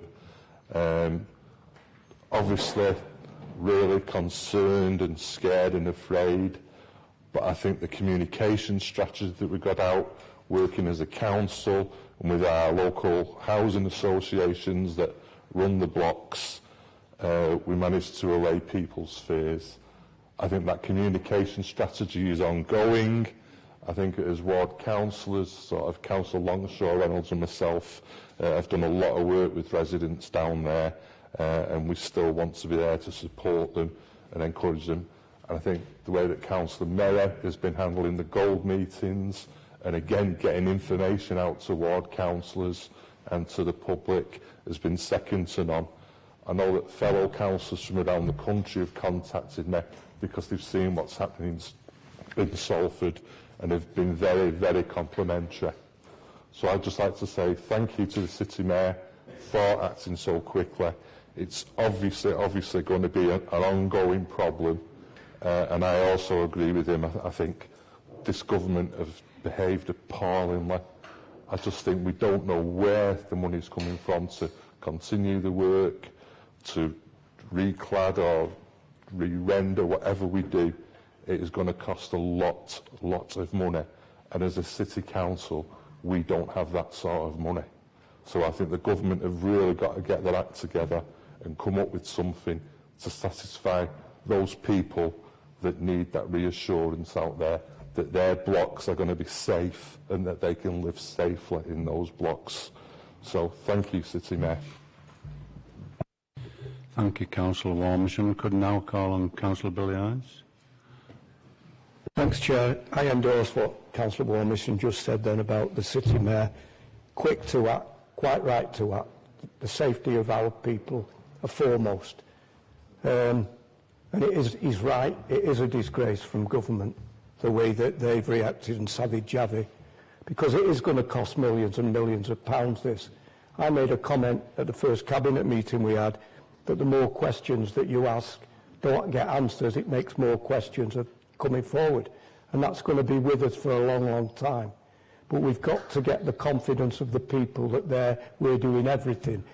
And it is awful when you see pieces in The Guardian that are criticising us the other day for what we've done and what the City Mayor has done. I think Paul has answered it very well and continues to do so. But it is a worry in where the money's going to come from this petition.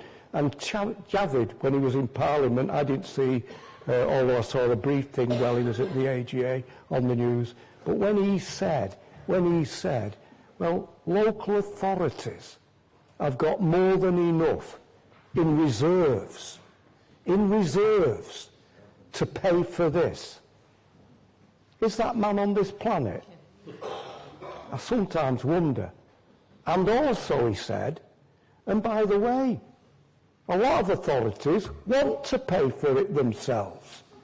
What a statement to make from a Secretary of State, who, by the way, is being tipped to take over from Theresa May as Prime Minister. Well, that's par for the course, isn't it, if that was the case? But no, we've got a very serious problem here that will go on and on and on. And government, who now seem to appear to have kicked it in the long grass, and it's local authorities that have got to deal with this problem. Terrible. It's the biggest single crisis, if you can argue that, that I've ever known, in that sense. And that people now, and I keep asking Paul, about the questions about people who are living in those blocks, how they are. Paul has just commented, or John has commented, that they're doing and supporting us to the hilt. But the time will come maybe when they want to come out on who is going to go in. We've already got a housing crisis in this city where there are not enough homes for people. So if they vote with their feet, and I hope they don't, I hope we do enough to reassure them, Paul and John, who's heading the Gold team, that that doesn't happen. But it could happen, and we've got to be ready for that. But all in all, I don't think the government is playing the game as they should be doing, you know, with the amounts of money that's needed to resolve this problem countrywide. Thank you, Chair. Thank you, Councillor Hines. Could I call on Councillor Robin Garrido?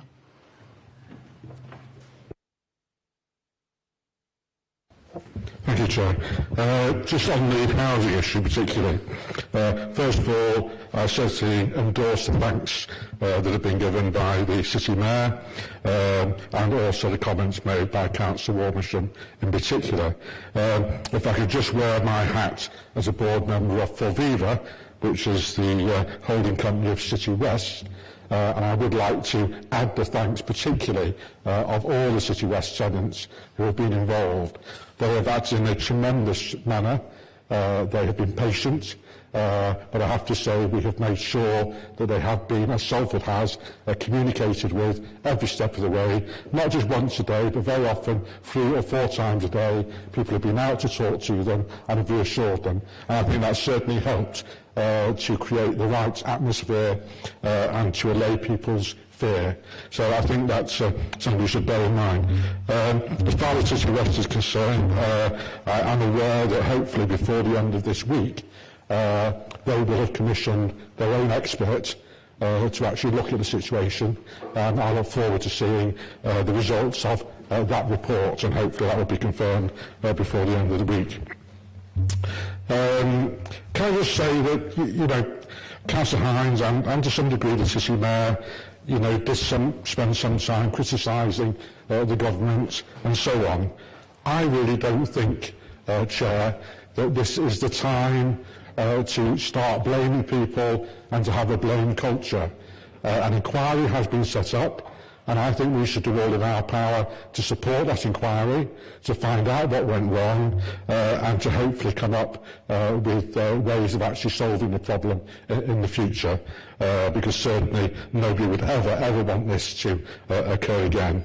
But to actually spend even a minute blaming other people or blaming the government, I don't think is the way to proceed at this stage. Let's get the job done, let's have the inquiry, let's listen to what's gone wrong, and let's hope, and I would certainly put my plea into the government, I hope that they come forward with the required finances, and I will do whatever I can in a personal capacity to lobby and to ensure that funding is made available to do whatever is necessary. It would certainly not be right for that funding not to come forward. But as far as I'm concerned, that decision has not been made yet, and I hope it will be made in the not too distant future. Can I just turn very, very briefly, Chair, to the comments regarding the proposed building programme for social housing that to be done by Salford, which the Mayor referred to. Unfortunately, Chair, we haven't had a very good record in the past, right, of looking after houses which we as a council have built. When people voted to move over to City West, when they went over to Salex, we had a backlog of repairs on council-owned houses going back many, many years, right? We have proved over the last 5 or 6 years with organisations such as City West that they have been able to get rid of that backlog, and they have been able to build substantial numbers of social housing. And I would put a plea into the City Mayor that he rethinks that policy, that he works much closer with City West and with Salex to actually let them take that responsibility on, let them work in partnership with the council and let them deal with the management of these houses, so that we don't end up back where we were years ago, where we had thousands of houses in desperate need of refurbishment and repair, and nothing got done until in fact they were taken over by the housing associations. So that is a plea just to really look at that. You know, let's talk to each other and let's work in partnership on that. Thank you, Councillor Garrido. And Councillor John Mayer.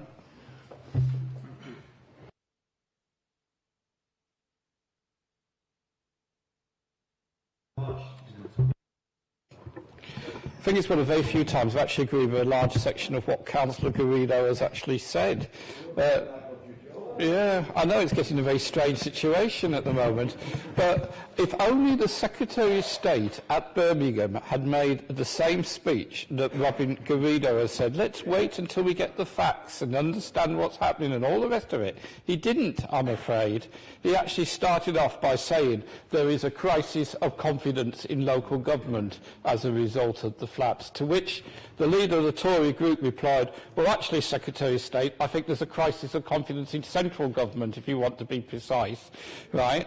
And the fact remains that he actually blamed the local authorities for everything that happened. Now, I want to find out the facts, I want to find out the investigation, but it seems to be some very crucial questions that he's actually failing to answer. And just to cheer Councillor Hines up, a certain senior Tory said to me, well, the one good thing he's done is he's actually ruined his chances of being Tory leader, right? Because you may be more of an expert on your electoral arrangements than I, but I understand that Tory leaders are a substantial part of the electoral college that decides who go forward to the final ballot. And at the moment, I would predict none of them were prepared to vote for him to go forward to the final ballot. So that's one good thing that's come out of this. But the trouble is, right, and it's the first time I felt some sympathy for Kensington, right? The trouble is, it seems to me a very straightforward question which we have to answer through the independent investigation and the public inquiry. It seems to me there's two alternatives here. I've reviewed the documentation, right, when I was asked to take this on. It's quite clear to me that the documentation was very clear about the specification required for the cladding to go on the blocks. And I suspect in your case the documentation was very clear on what was required to go on the blocks. So it seems to me there's two alternatives. Either whoever put them on failed to procure the right ones in accordance with the specification. That's one alternative, right? Or that somehow the regulations were defective and that though these things met the regulations, it didn't necessarily mean that they didn't have any fire risk attached to them. It seems to me those are the only two alternatives. Either they were correct in terms of the regulations or they were not correct in terms of the regulations. And if they were correct in terms of the regulations, it seems to me a very straightforward thing to say that the government has some questions to answer about those regulations, about whether they're appropriate or not. Robin, you're being a bit kind to the government, and I know you always try and look on the positive side. I don't blame you for that, right? I think when you say you're commissioning your own report, you know full well why you're commissioning your own report. You're commissioning your own report because you've been waiting for the last week to get some sense out of government, which has not actually materialised in any shape or form. All we've had is a bundle of contradictory statements. When the Mayor asked me to take this particular responsibility on, I thought at least I'd get some clear guidance from central government on what was required and what needed to happen. We've had to make our own judgments all the way through, and I want to pay tribute to Ben and others who have helped in terms of making those decisions, making some very clear calls as we go on. And today I can tell the Chamber that we have started putting on the concrete panels to protect the insulation board, which I'm sure will come as a relief to the Langworthy councillors. So that's started today. We've taken the difficult decisions. And to be fair to Councillor Hines, he sort of blanched a bit at the sort of figures, right? But never once has he said to us, you shouldn't be spending this money. He said that if we're putting lives at risk, that is the first priority to actually deal with. So I'm grateful to everybody who's been involved in this area. I'm not grateful to central government, who I think could have been a lot clearer and a lot more precise about what was required. Thank you, Councillor Merry. And Councillor Lancaster. Councillor Lancaster. I'm sorry, David, I'm having trouble seeing you behind this.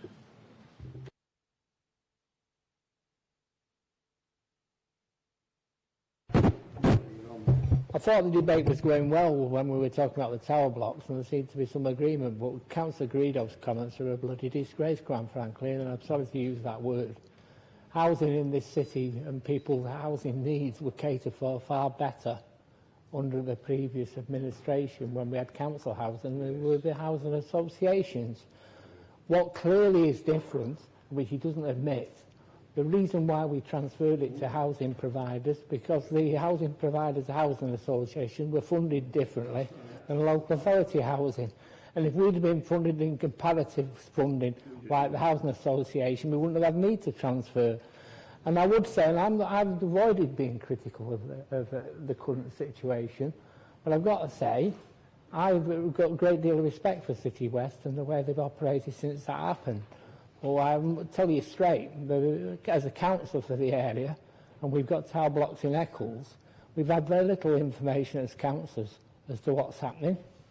So would he take back to his board, that is great, you've consulted your residents, which is something you should do, but it would be nice, because we're being at the forefront of being people asking questions, what is actually happening from City West point of view. Thanks, Councillor Lancaster. Councillor Karen Greedo.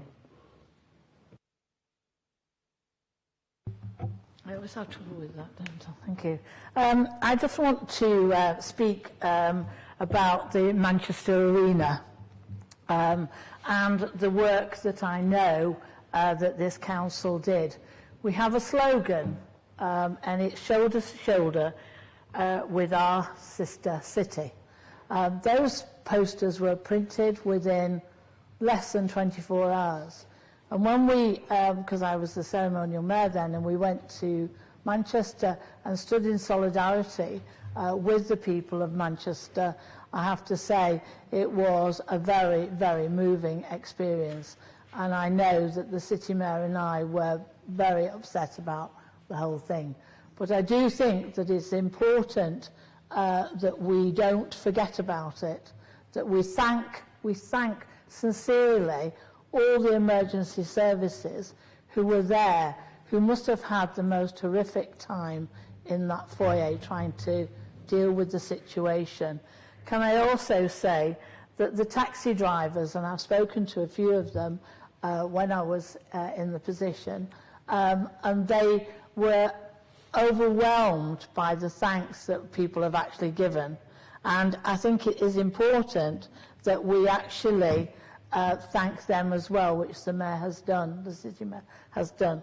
And also, if I can say, I think everybody was inundated with food, and that's happened as well down at the Grenfell site. Right? We are such a generous nation. We don't need governments to do that. We actually do it ourselves. We don't rely on government. We don't rely on city councils. We actually go and we buy our food and we take it and we give it. And I know that it's meant well, and we do it with genuine honesty and belief that we are helping individuals. So I'd like to thank the people who've actually come forward and done that. I have said quite openly to the city mayor, when I was the ceremonial mayor, I was non-political, and I had to sit there or stand there when the mayor was in the parlour. I could have thrown him out, but I didn't do, saying, being political and looking at me, knowing perfectly well that any minute now I was about to explode. We seem to get blamed for absolutely everything. And I just have to say that it's a two-way street, this. And I'm just getting my feet. I'm back on my old seat, so I'm delighted about that. But the next council meeting, I will have got my act together. I wrestled with orangutans and I wrestled with the pygmy elephants. So I think I can actually wrestle with you next time. Thank you very much.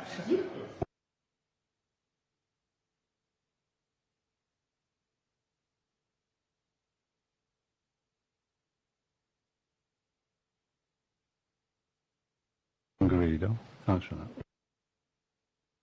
You want me to respond? Yes, please. Oh, there's still Councillor Turner. Oh, thanks.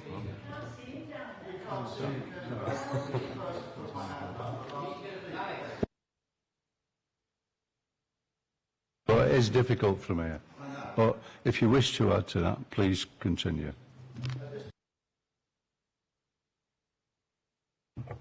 Perhaps it's better it isn't. Anyway, it's lovely to see so many young faces up in the gallery. I'm sorry they've had to listen to such a depressing statement from the city mayor, but us that come here every 2 months are well used to it. If I gave him the moon, he'd want the sun and the planets. Can I endorse all the things he said about the recent tragedies, including thanking all the workers, and also the respect paid to Jim Wilton, who I knew very well through planning. He never let anything through without going into the disabled and fighting that cause, and that he did admirably. Joe Murphy, I didn't know quite as well as a lot of you, but I did have one quick conversation, and I don't know whether it's true, and perhaps Councillor Hines will tell me if it is. He said he was the first professional footballer in Salford. Is that correct? He said he was the very first professional footballer in Salford. So I believe him, and I'm sure he was. So I won't go any further on that. As far as the Grenfell tragedy goes, it was a tragedy. I don't intend to dwell or apportion blame. There is a criminal inquiry, I think, to take place, and a public inquiry, and it would be most unwise to apportion blame or comment any further on that, in my opinion. That will all come out in the case of due course. The city mayor, we were doing quite well until we got up to your statement, City Mayor. Then it all sort of goes rather depressing. You paint this very depressing picture. And quite frankly, we've had 3 elections recently, and all 3 have been won by the Conservatives. Right? They got the largest number of seats. You don't seem to understand that, do you? They won the election. Not Mr. Corbyn. Mr. Corbyn didn't win the election. He lost. The people were consulted and they voted in the Conservatives. They got 56 more seats and a higher percentage of the votes. The people didn't believe the bribes. They didn't believe how magically we were going to wipe off all the student debt. Now we know it's an aspiration, the 100 million it's likely to cost. That's what they said. They did. If you give the people the keys to the sweet shop, they'll take them. So really, you know, it's can you just stop heckling and just listen? I've listened to you long enough, and I don't interrupt you. All I'm saying is that the people were consulted. They rejected the Labour Party for 3 consecutive elections. So the people are not fooled by all this. And if you keep, all we get, and we're meant to be running the city of Salford, all we get from you, City Mayor, is this tale of woe. All the time. They're wrong about this. My aspiration is that just one day, just one meeting, you say something nice about the government. That would please me no end. I wouldn't dread coming here. These poor people up here, have to sit through all that nonsense that you spout. I won't go on any further. Thank you, Chair, for giving me the opportunity to speak. I know it's very difficult to see me down here, but I did indicate first, and I thought actually the City Director had seen me, but they hadn't. But perhaps I'll bring a cushion next time. Yes. Yes. Okay, thanks very much. And now let the... There's another... Sounds like he's chairing the council. There's another... Councillor Ferguson. Councillor Ferguson. Well, Councillor Turner, you've incited me to speak. I was going to say today that it was nice to see Councillor Lindley and Councillor Clarkson in the council chamber, although they seem to have left us now because, you know, both of them were parliamentary candidates for your party, and I know that Councillor Lindley had very high hopes of winning Worsley and Eccles, and no doubt Councillor Clarkson up in Haywood and Middleton, was it? But they're still here. That they didn't win those seats. And let's be honest about it, Councillor Turner, that you may have got the most number of seats, but let's remember that that general election was called by your Prime Minister, and she called that election because she wanted to have a stronger majority. Strong and stable. And it was an absolute failure by the Tory government in that election of losing seats rather than gaining them. And really, I would have expected an apology from you today, because the number of times that you stood up in this council chamber and told us on this side it was going to be a disaster for us because we'd got Jeremy Corbyn as a leader and we were going to lose votes and seats throughout the country. You know the reality of the situation. Ferguson, Councillor Ferguson, we are making comments and questions on the Mayor's report. Not on this. Okay. It's okay. I think that... No, it wasn't. But I allowed a bit of flexibility because I'm a bit crude today, me, but in future we won't be allowing other than questions to the appropriate persons. Councillor Michael Wheeler.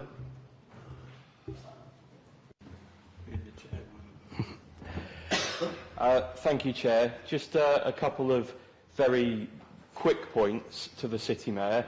I will avoid coming back directly on the Leader of the Opposition's comments, but I would wonder if the City Mayor would care to share his opinions on two things relating to what the Leader of the Opposition said.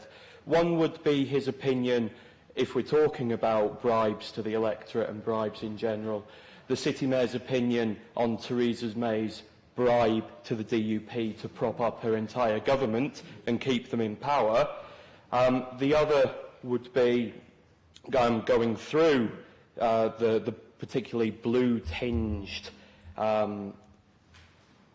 perspective that the Leader of the Opposition had, would be picking up on his point on something positive perhaps to say about Theresa May and this government, whether the City Mayor would also welcome Theresa May's recognition that her government is so bereft of ideas that they are seeking ideas from the Labour Party as to how to better this, the governance of this country, and the leader of the Labour Party's kind donation of a copy of our manifesto and the ideas within it.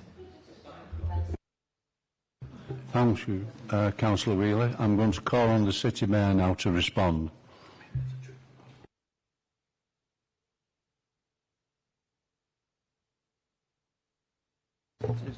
Okay, thank you very much. Hopefully I'll remember them all. First of all, Councillor Warmisham, you're absolutely right to highlight residents' concerns, the fact that they're scared and they're afraid, and they're, you know, on the one hand they are thankful for our action and the swift pace with which we've dealt with the situation, but because of the uncertainty, I do totally understand why residents are still afraid and scared and concerned. Just to reassure you, you know, first and foremost, what we've done to date has been very much driven by communicating effectively with residents, but also providing reassurance around public safety. Public safety has been absolutely at the heart of the decisions I've taken, and it continues to be at the heart of the decisions Councillor Merry takes in chairing the Gold meeting, and it will continue to be the decisions into the foreseeable future. I have written to the Secretary of State on this issue, and again, very much at the heart of that letter was about public safety and the need to act quick and provide reassurances on all these issues. Needless to say, we've had very little of that to date. Councillor Hines, you raised a few issues in terms of we've not got enough money in reserves. You're absolutely right. We are not Kensington and Chelsea. We do not have millions of pounds in reserves. And Sajid Javid needs to look at the reserves of all local authorities up and down this country to realise quite quickly that when we talk about local government, it is not a level playing field. You know, the income from council tax and business rates within Kensington and Chelsea are markedly different from the income Salford City Council receives, and therefore the reserves we can maintain as a local authority. Let's just remind ourselves that that's why the revenue support grant exists. The government obviously want to do away with this, but the RSG is a redistributive mechanism within local government finance to ensure we can continue to deliver services effectively. I do think this is a national crisis. I think the construction industry is absolutely in crisis with regards to the cladding situation. And I think this will go on for several years, if I'm perfectly honest with you. Moving on to Councillor Garrido, I think you're absolutely right and proper to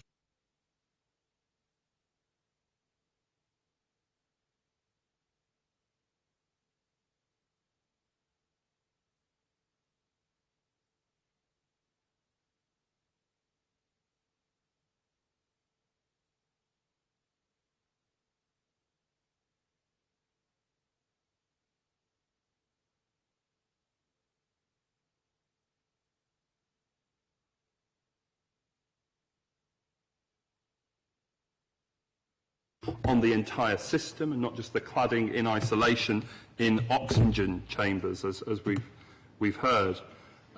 It's not a time to blame people, you're absolutely right, and we're not driven by blaming people. But as I said in my statement, one of the things that's been lacking on this issue, in my opinion, is real leadership and real operational clarity. And in these sorts of times, we do need leadership, we do need operational clarity. We do need to know who is going to be paying for this. So this isn't about a blame game. I'm not turning this into some sort of political football. This is about reassuring our residents and looking after their safety and their welfare. That very much sits at the heart of what we're doing. However, we have to work with what we've got. And, you know, I have to be honest to this council. The advice, the information that we've received from government today and the lack of leadership shown by the Secretary of State has been horrendous. It's been absolutely horrific. That's not about blame. That's just an observation of facts, and I'm dealing with the facts as I see them. Then on the issue of housing, I find this really, really interesting. You talk about public sector housing and how local authorities almost didn't maintain it to a decent standard. You know, I differ from the new Labour government here, you know, in terms of lack of fourth option. I fundamentally believe in council housing and social housing. The problem we have in the housing market at the moment is because of failed housing policy over many, many years, and that continues under this Tory government. A lot of the housing we're building is what we call affordable. Affordable is 80% of market value. That's not linked at all to people's income. For me, the future has to be about lifting the borrowing cap on the housing revenue account within local government, something that the Tory party are not in favour of currently. We need to be able to borrow, and let's get it right. Local authorities and the public sector can borrow at much cheaper rates of interest than people like City West and Salix Homes can. So it makes the business model stack up in the interests of the people we seek to serve. So I don't support your comments on housing. Yes, we do need to maintain housing to a decent standard, absolutely. But I don't think what you're doing is dealing with the complexity of the situation in which we find ourselves, which means We can't build social housing. We can't build council housing because of government housing policy. We, in this council and this city, are looking for innovative ways within which to do that, outside of the housing revenue account and the restrictions, in many respects, from housing policy from your government. Councillor Merry, absolutely, you're right. LGA conference highlighted that, you know, the government see a crisis in confidence in local government. It's actually the reverse. You know, let's not forget, we've balanced the books year on year since 2010. We've demonstrated efficiency, effectiveness, transparency and accountability. There's an age-old problem here, and that is central government has never trusted local government. This goes back many, many years. And there is a blame game, but it's certainly not local authorities blaming central government.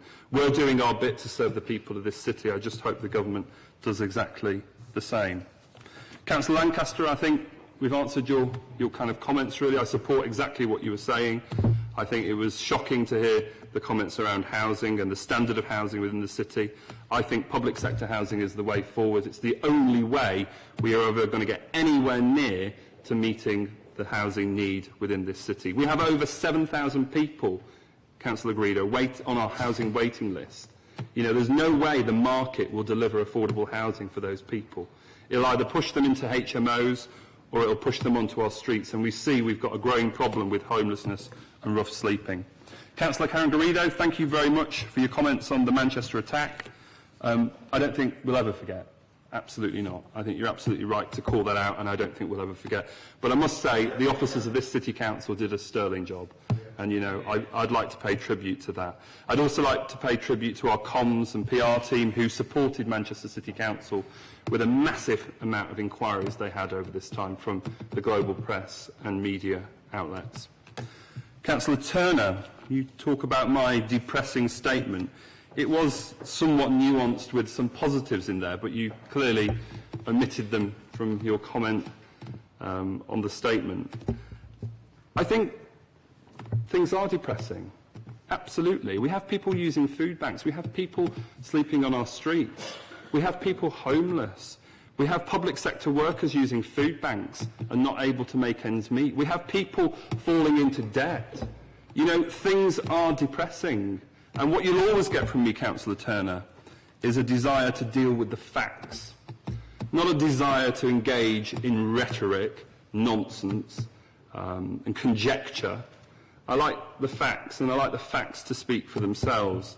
And by all means, pass comment, but let's have an evidence base associated with what you're talking about. I never saw that coming forward, really, to be perfectly honest with you. In terms of the government winning the general election, you didn't form a government, did you? You had to do a deal with the DUP that's cost this government over £1 billion, making a mockery of austerity, making a mockery of devolution. We've been through a protracted process here in Greater Manchester to make the case to government for more devolution.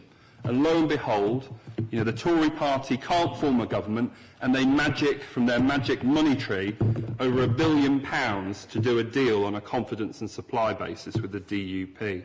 Absolutely horrific. And that's also at a time when, in terms of per capita spend in Northern Ireland, is running at a significantly higher rate in terms of public capital and revenue when compared with England. You know, what on earth is your government doing? Councillor Ferguson, thank you for joining in and royally criticising Councillor Turner's conjecture. There was no evidence there, needless to say. And then on to Councillor Wheeler, Michael Wheeler. What do I think about the bribe to the DUP, the over £1 billion? I think it's absolutely horrific. This council, as we all know, since 2010, has seen 47% of its revenue budget taken away from it. £186 million has been lost from this city.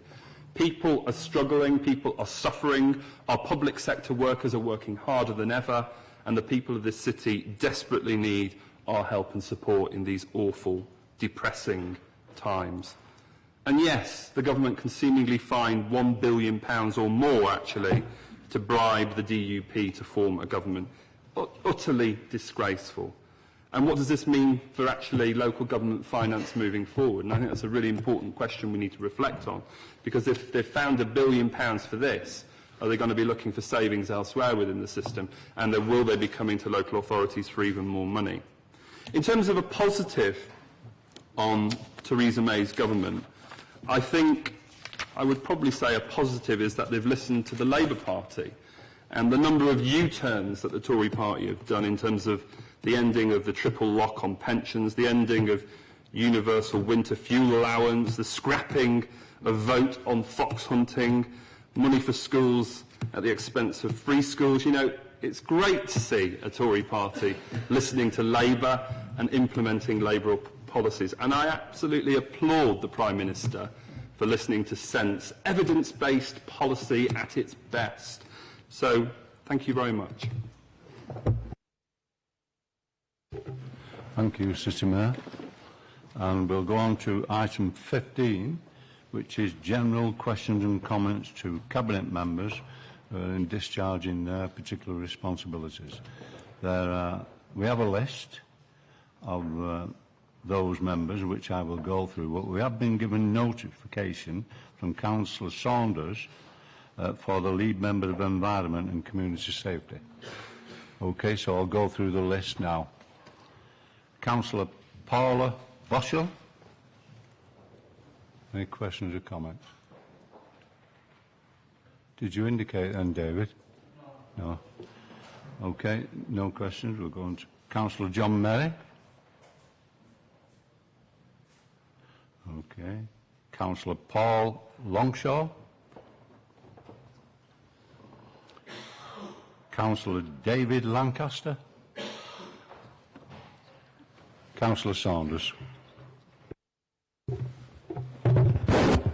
Thank you, Chair. As you mentioned, I have given the requested 48 hours notice that I am going to make this comment, ask this question about the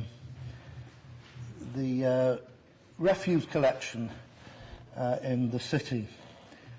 As everybody knows, next month the pilot scheme in the West Salford is going to be rolled out to the rest of Salford, including my ward.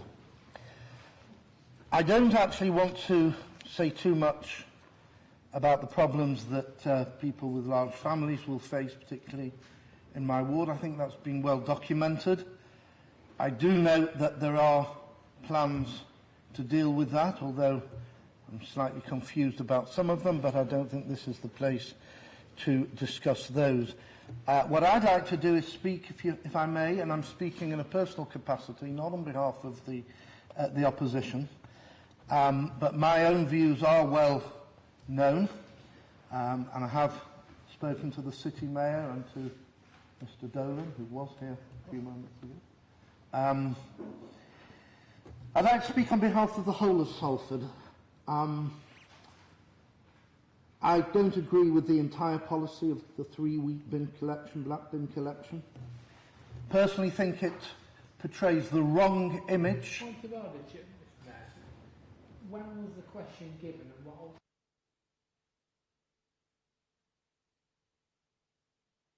Can we have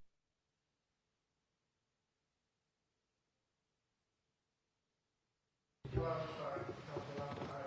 did put in that I'm going to ask the City Mayor and relevant lead member, so that didn't mention Councillor Anderson, so apologise for that. If that's going to cause a problem, then I will... But he wants a question. Okay. My question is, the question and comments, I'll try and be as brief as I can, is basically whether, even though we are very far down the road policy to the whole of Salford, whether it's still not too late to actually reverse the entire policy. I think it projects the wrong image for Salford. It gives, it projects a certain stereotype, which I think we're trying to get rid of. Friends of mine in places like London, and not to mention places like the United States and so on, just think we've taken leave of our senses when I tell them that we're going to have a 3-weekly bin collection. Things have happened since it was first introduced. Brexit has happened, for example. We're trying to encourage more people to settle into Salford, to set up businesses, and I don't think telling them that we're only collecting the black bins every 3 weeks is actually, in my view, particularly welcoming. We've done a lot of good work, and I'm saying this on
this is my question.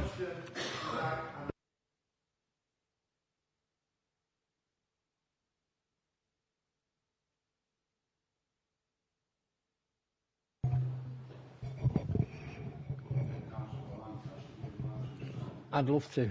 To the question. I didn't make the decision on the recycling procedure which we adopted. That was adopted by the City Council, along with the capital expenditure which was needed to do it, including new vehicles and technology which was needed to accommodate it. What we did do, quite clearly, is say we were going to do it in phases and monitor each phase to see how effective it was. And from phase one's information, I get reported back to Cabinet and to members the feedback we'd had of how successful it had been on phase one. And that wasn't opposed by anybody, including the opposition, after the results of the phase one. The phase two, when that was implemented, a similar procedure took place, where we consulted with residents and we encouraged people to recycle. And I want to make the point that we've increased the capacity of what people have got in their bins and what there was under the old system, because an important point to show that we have still kept for the pink bin collection a weekly collection and the blue and brown bins for 2 weekly collections. If you add up the total of the capacity of all the 4 bins, we've got a more capacity than we ever had before. But clearly on phase two, we've been monitoring the effects of phase two. I've got to say there was always an argument that missed bins would happen. In total of phase one and phase two, there's only been 1% missed bins. And that can be for different reasons, not just because failure. It could also be for residents only parking, obstructing the vehicles going down the street. But less than 1% have had any complaints, which is quite an achievement. Now on phase three, which is about to start, as we said, from August, we actually doing a regular procedure as what we did in each of the 2 areas. We called public meetings and had public meetings. We have met with community committees, we met with the Jewish community committees, and we've actually explained the procedure to them. We've also explained that we'll be putting various leaflets out, which we've already put the first one out already, because August is the start date for the phase three. And we will make sure that every house has a leaflet to explain the procedure. On top of that, like in other phases, 10,000 houses will be personally visited in the area. That's not something we're doing separately for this phase. We did it for the 2 phases previously. And on the 2 phases we've got, the consultation will take place. We've also given details of it, just to give you an example. We've had an article in the Life in Salford, community committees and newsletters, housing providers, Salford Council's website, Twitter, emails, international internet homepage, Jewish Advertiser, fact sheets. So we've generally done a lot of information to the public on how it's going to operate. We've all important what we did make a concession on, and I think it's important that we make this concession clearly. This is the case, it's not just for this area, is that we've said quite clearly where we can guarantee on these inspections that people are recycling as much as they possibly can in total, and we're prepared to consider the size and capacity of the black bin. And that's an important message we gave to everybody. On the first two phases, we considered a number of people who had to prove, because they were checked, that they were recycling in the proper manner. And if they were, then and they were still couldn't cope with the black bin situation, they were given a larger capacity bin. So people are being told that and given told to apply if that's the situation. But I warn people quite clearly that will not happen unless they can evidence base that they are recycling. Because I don't think this council can afford to go back on its decision on recycling, because the cost of landfill is, besides the environmental issues, the cost is really effective. We cannot do it anymore. We've got to improve the recycling rates. It's not right that we should be using landfill. So basically, I hope that answers your question, and we assure you there'll be a depth consultation in the next 3 weeks. For 3 weeks, there'll be people knocking on the doors, 10,000 properties are being visited, and in those counties, the people feel that they need a black bin for larger capacity. If we can evidence space that they are using them 3 bins to capacity, then we can be considered. Thank you, Councillor Lancaster. I think I'm going to allow the City Mayor to come back in quickly on this particular issue. No, I just wanted to comment really, because obviously part of your comment and question was directed at myself. And I'm very mindful that part of your election campaign, Councillor Saunders, was to reinstate weekly bin collections. And I guess the challenge for you is to ask your government to reinstate some of the money they've taken off us for us to potentially look at this. But as Councillor Lancaster has actually already highlighted, we're actually improving our recycling rates in the city and reducing what we're sending to landfill. That is absolutely critical if we're to protect the people services of the City Council. Adult social care, where we know we have significant budget pressures, but also kids in care as well. And you know, we've set a priority, certainly within the budget process, to protect those people services, because we see them as the most important services that this City Council delivers. So it does mean tough decisions elsewhere within the budget.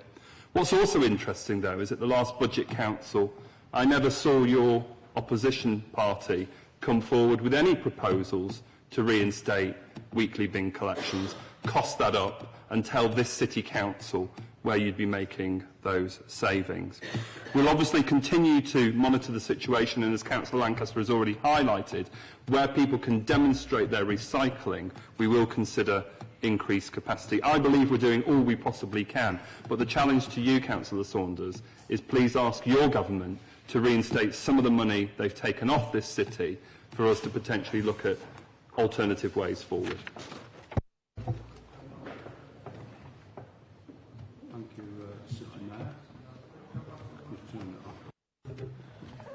Thank you, City Mayor, and I think we've dealt with that now, and I think we need to move on to the other Cabinet members and their portfolios.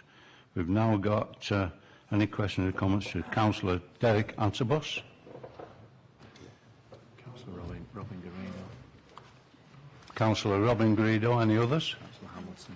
And Councillor Hamilton. Councillor Robin Greedo. Thank you, Chair. First of all, it's nice to see that the City Mayor, in fact, a few minutes ago, was commenting about the Conservative Party listening to the Labour Party. So I'm rather pleased, in fact, that the Labour Party and the City Council have now listened to the Conservative Party. And I'll draw your attention, in fact, 18 months or so ago, I moved a resolution in this council chamber on behalf of the Conservative group, and that resolution was to suspend the bus lanes with immediate effect. You'll all recall this. And whilst they were suspended, to carry out a review to ascertain the effectiveness or otherwise of the bus lanes because of the difficulties they were causing, particularly on Eccles Old Road, I mentioned particularly, and also on the East Lancs, I mentioned other bus lanes as well. And it's in relation to Eccles Old Road that I'd just like to make some comments, because of course a few months ago you did actually listen to the Conservative group and you did actually suspend the bus lane on Eccles Old Road. Now I know that the reasons for that were because of the likely congestion that was going to be caused, and you did add in the fact that there were a couple of roadworks planned. But essentially, in fact, one of the main reasons was because of the congestion being caused because of Salford Royal Hospital. Now, whatever the reasons for the congestion are, these were the very points we were making when we moved our resolution 18 months or so ago. And we were told then, and I forget who said it, but it was somebody on that side, you can't do it, it's illegal. You can't suspend bus lanes, even though Liverpool had done it, and Nottingham had done it, and those other local authorities had done it. You all said on that side, you can't do it, it's illegal. Well, I'm saying, Mr. Mayor, you've done it, and have you broken the law? I don't know. But all I would like to say, in fact, is that I understand that this review of this particular bus lane, it will be going to Council Lancaster. It's already being considered by TFGM. The final review, I'm told, by officers, will be going to, by Council Lancaster, Council, because they're sitting next to each other, Council Antrobus, very soon. Unfortunately, I really don't think that they're answering dealing with the problems, because all I understand is going to happen is that you're going to have off-peak times when you can use the bus lane, but in peak times you're still going to have a bus lane.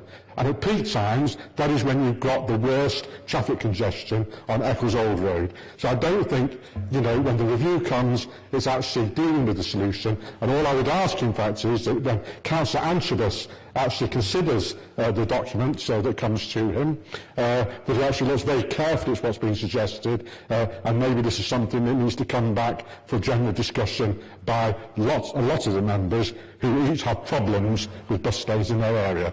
Thank you.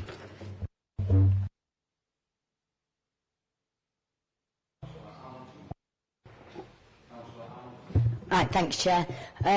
Very quick question on the update of our carbon reduction programme and how's it going, thanks. How quick was that?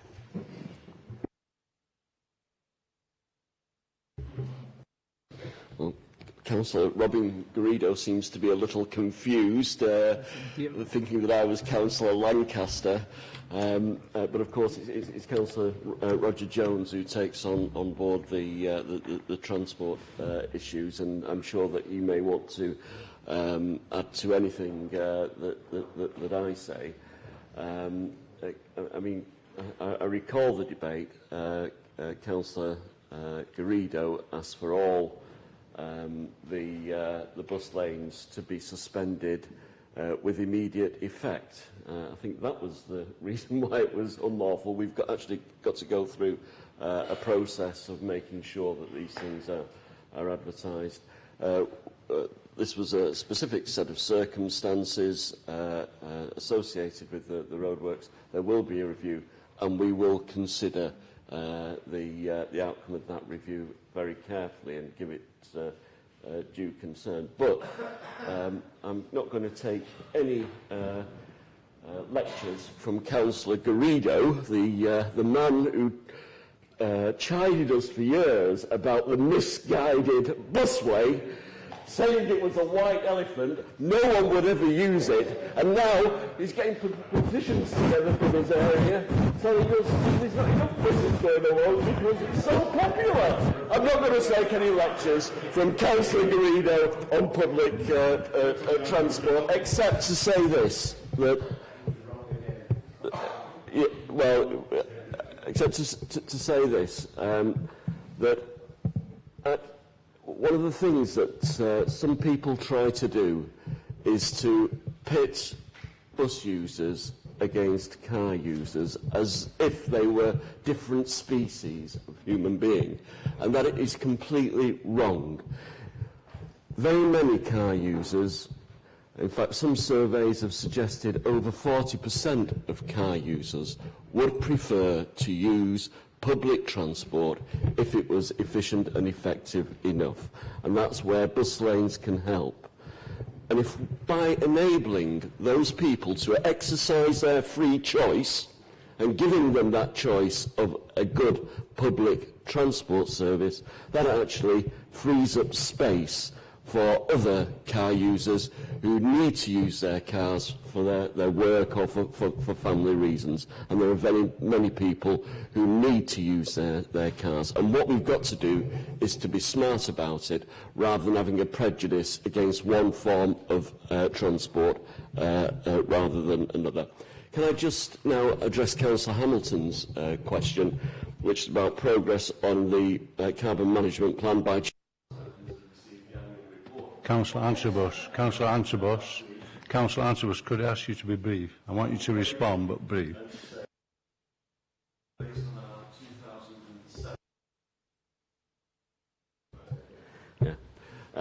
Based on our 2007 baseline, we have now hit a 33% reduction in the carbon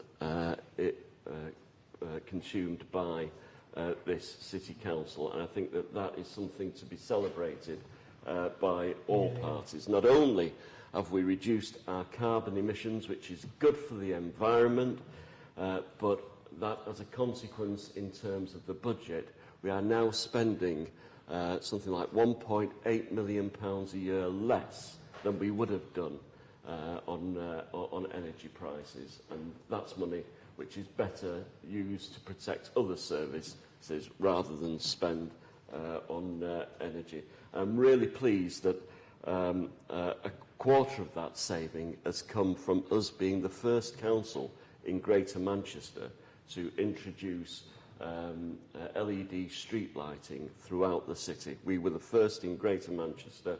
We've also pioneered things like the Car Club, which has been recently extended to additional locations. We've got a partnership with the Greater Manchester Renewables Cooperative, where we've got PV on 2 of our primary schools. We're looking at another 12 to extend that. I think that our performance has been exemplary. What we need to do is encourage others in the city, because it's not about the City Council, it's about the city as a whole. And I would just like to take the opportunity to appeal to all businesses in the city to follow our lead, and we can help them. We're supporting the Carbon Literacy Initiative, and if businesses signed up to that, if all schools, for example, signed up to that, then they would be given the wherewithal to make the sort of advances that we as a City Council have done.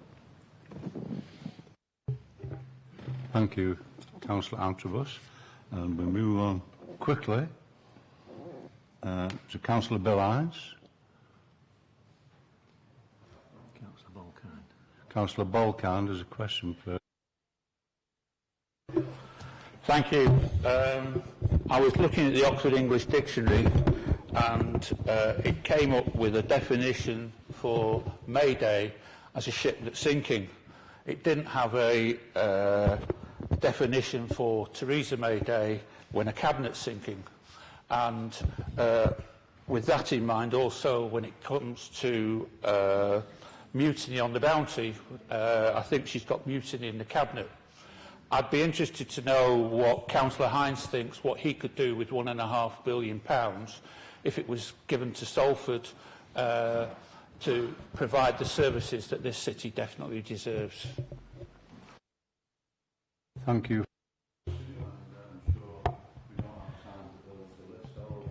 No. I mean, quite true, Chair. Quite true, Chair. Obviously, the Mayor touched upon it, the £1 billion that's now going to, on behalf of the DUP. I don't blame the DUP for arguing that on the behalf of their people in Northern Ireland. But of course, we had no money, did we, before the general election? There was no magic money tree, as the Mayor has referred to. Jeremy Corbyn's was a wish list, Santa Claus. It was going to go nowhere. Yet suddenly, to keep her in power, she finds £1 billion. Now, the point is, and I'll say it, and over the months that come, we'll be doing it more and more and more. Going back again 7 years, what this government's economic policy has meant. Remember, I'll just remind you of this. Remember, Osborne was going to get rid of the deficit in the first Parliament. Did he do it? No. He was going to do it by 2020. Did he do it? No. It's now 2025 and maybe beyond. Now that means for us, if he carries on, or she carries on, in that vein, we'll have more and more cuts here. That's the reality of it. That's the reality of this bankrupt economic policy. And going back to the so-called magic money tree, well, we've had one. We've had one since 2013. It's been called quantitative easing that has kept interest rates low, but nothing for the real economy, nothing for production, nothing. It's gone into assets, shares, it's inflated those areas which be detrimental to the people of Salford in particular, as well as the country. We will be having these debates over the next number of months because this government is in absolute tatters. There was a song, wasn't there? Oh, what a difference a day makes. Now where we are, I bet Theresa May didn't think of that before when she called the election. Councillor Hines.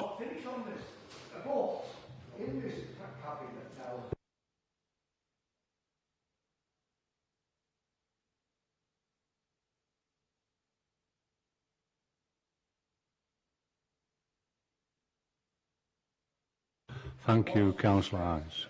Thank you, Councillor Hines. Thank you.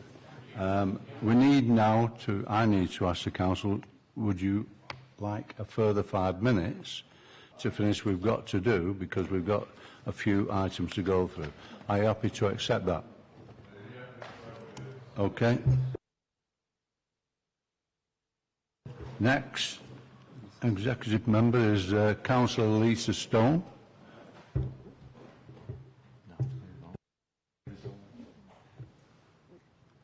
Councillor, got one, who's it? Councillor Jolly.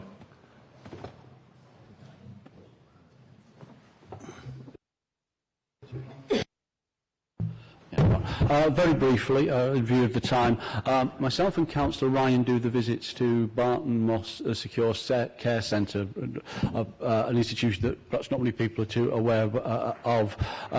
When I was in last week doing a visit, Ofsted were in, and I believe that it was, and we spoke to them, I believe it's the very large inspection that they do periodically rather than the annual inspection. So I just wondered if we have any feedback on that inspection, or if not, when we're going to get the results of it. Lisa Stone. Yeah, thanks for the question. It's so Barton Moss is a secure unit in Salford for children and young people aged 10 to 17, and it's run by Children's Services on behalf of the Ministry of Justice. Councillor Walsh and I visited a few months ago, actually, and I've got to say we were really, really impressed with the facilities, with the staff there, but also with the young people there. They were really polite, engaging, and sort of very well behaved, and a real credit to themselves in the centre, actually. There is a funny story I like to tell around when the city mayor actually visited, and one of the young people got confused and thought it was the ceremonial mayor and asked him, what kind of a car do you drive? And couldn't hide his disappointment when Paul said, oh, I don't drive, I get the bus to work. And he said, well, what kind of a rubbish mayor is that? You know, but no, it's a fantastic facility. I'm pleased to say that we've had confirmation from Ofsted that we've retained our outstanding status at the centre, but actually we've also been awarded outstanding for our education provision there as well, so that's been upgraded from good, and I understand that we're the first one in the country to actually get that outstanding rating across education as well. So it's a real credit to all of the staff who were so dedicated there, each and every member of staff, as I say, to the young people as well, Mike Lowry the manager, Mike Kelly the head of service, and under the leadership of Charlotte Ramsden and Sharon Hubber. So my congratulations and thanks to all of them, and something that we should all be proud of in the city. I'll just thank the Oasis Academy. Can I? Thank you very much. Can I keep you quiet? Just for a second, I did mention welcome to our visitors this morning. Those visitors were two schools, Benos Israel Girls' School and the Oasis Academy. So thank you for coming. I'm sure if you've not been bored, you can come to another council meeting. Welcome. Thank you. Welcome. Okay. Point of order. What's your point of order?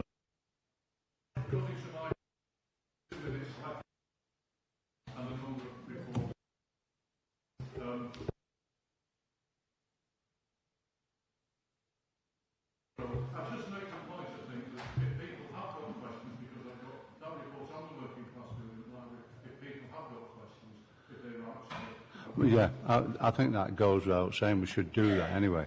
But can we just move on with the list? It's Councillor Tracy Kelly. Not here. So nobody going to speak? No? Okay, let's move on. Councillor John Ferguson? No, that's fine. No? Okay.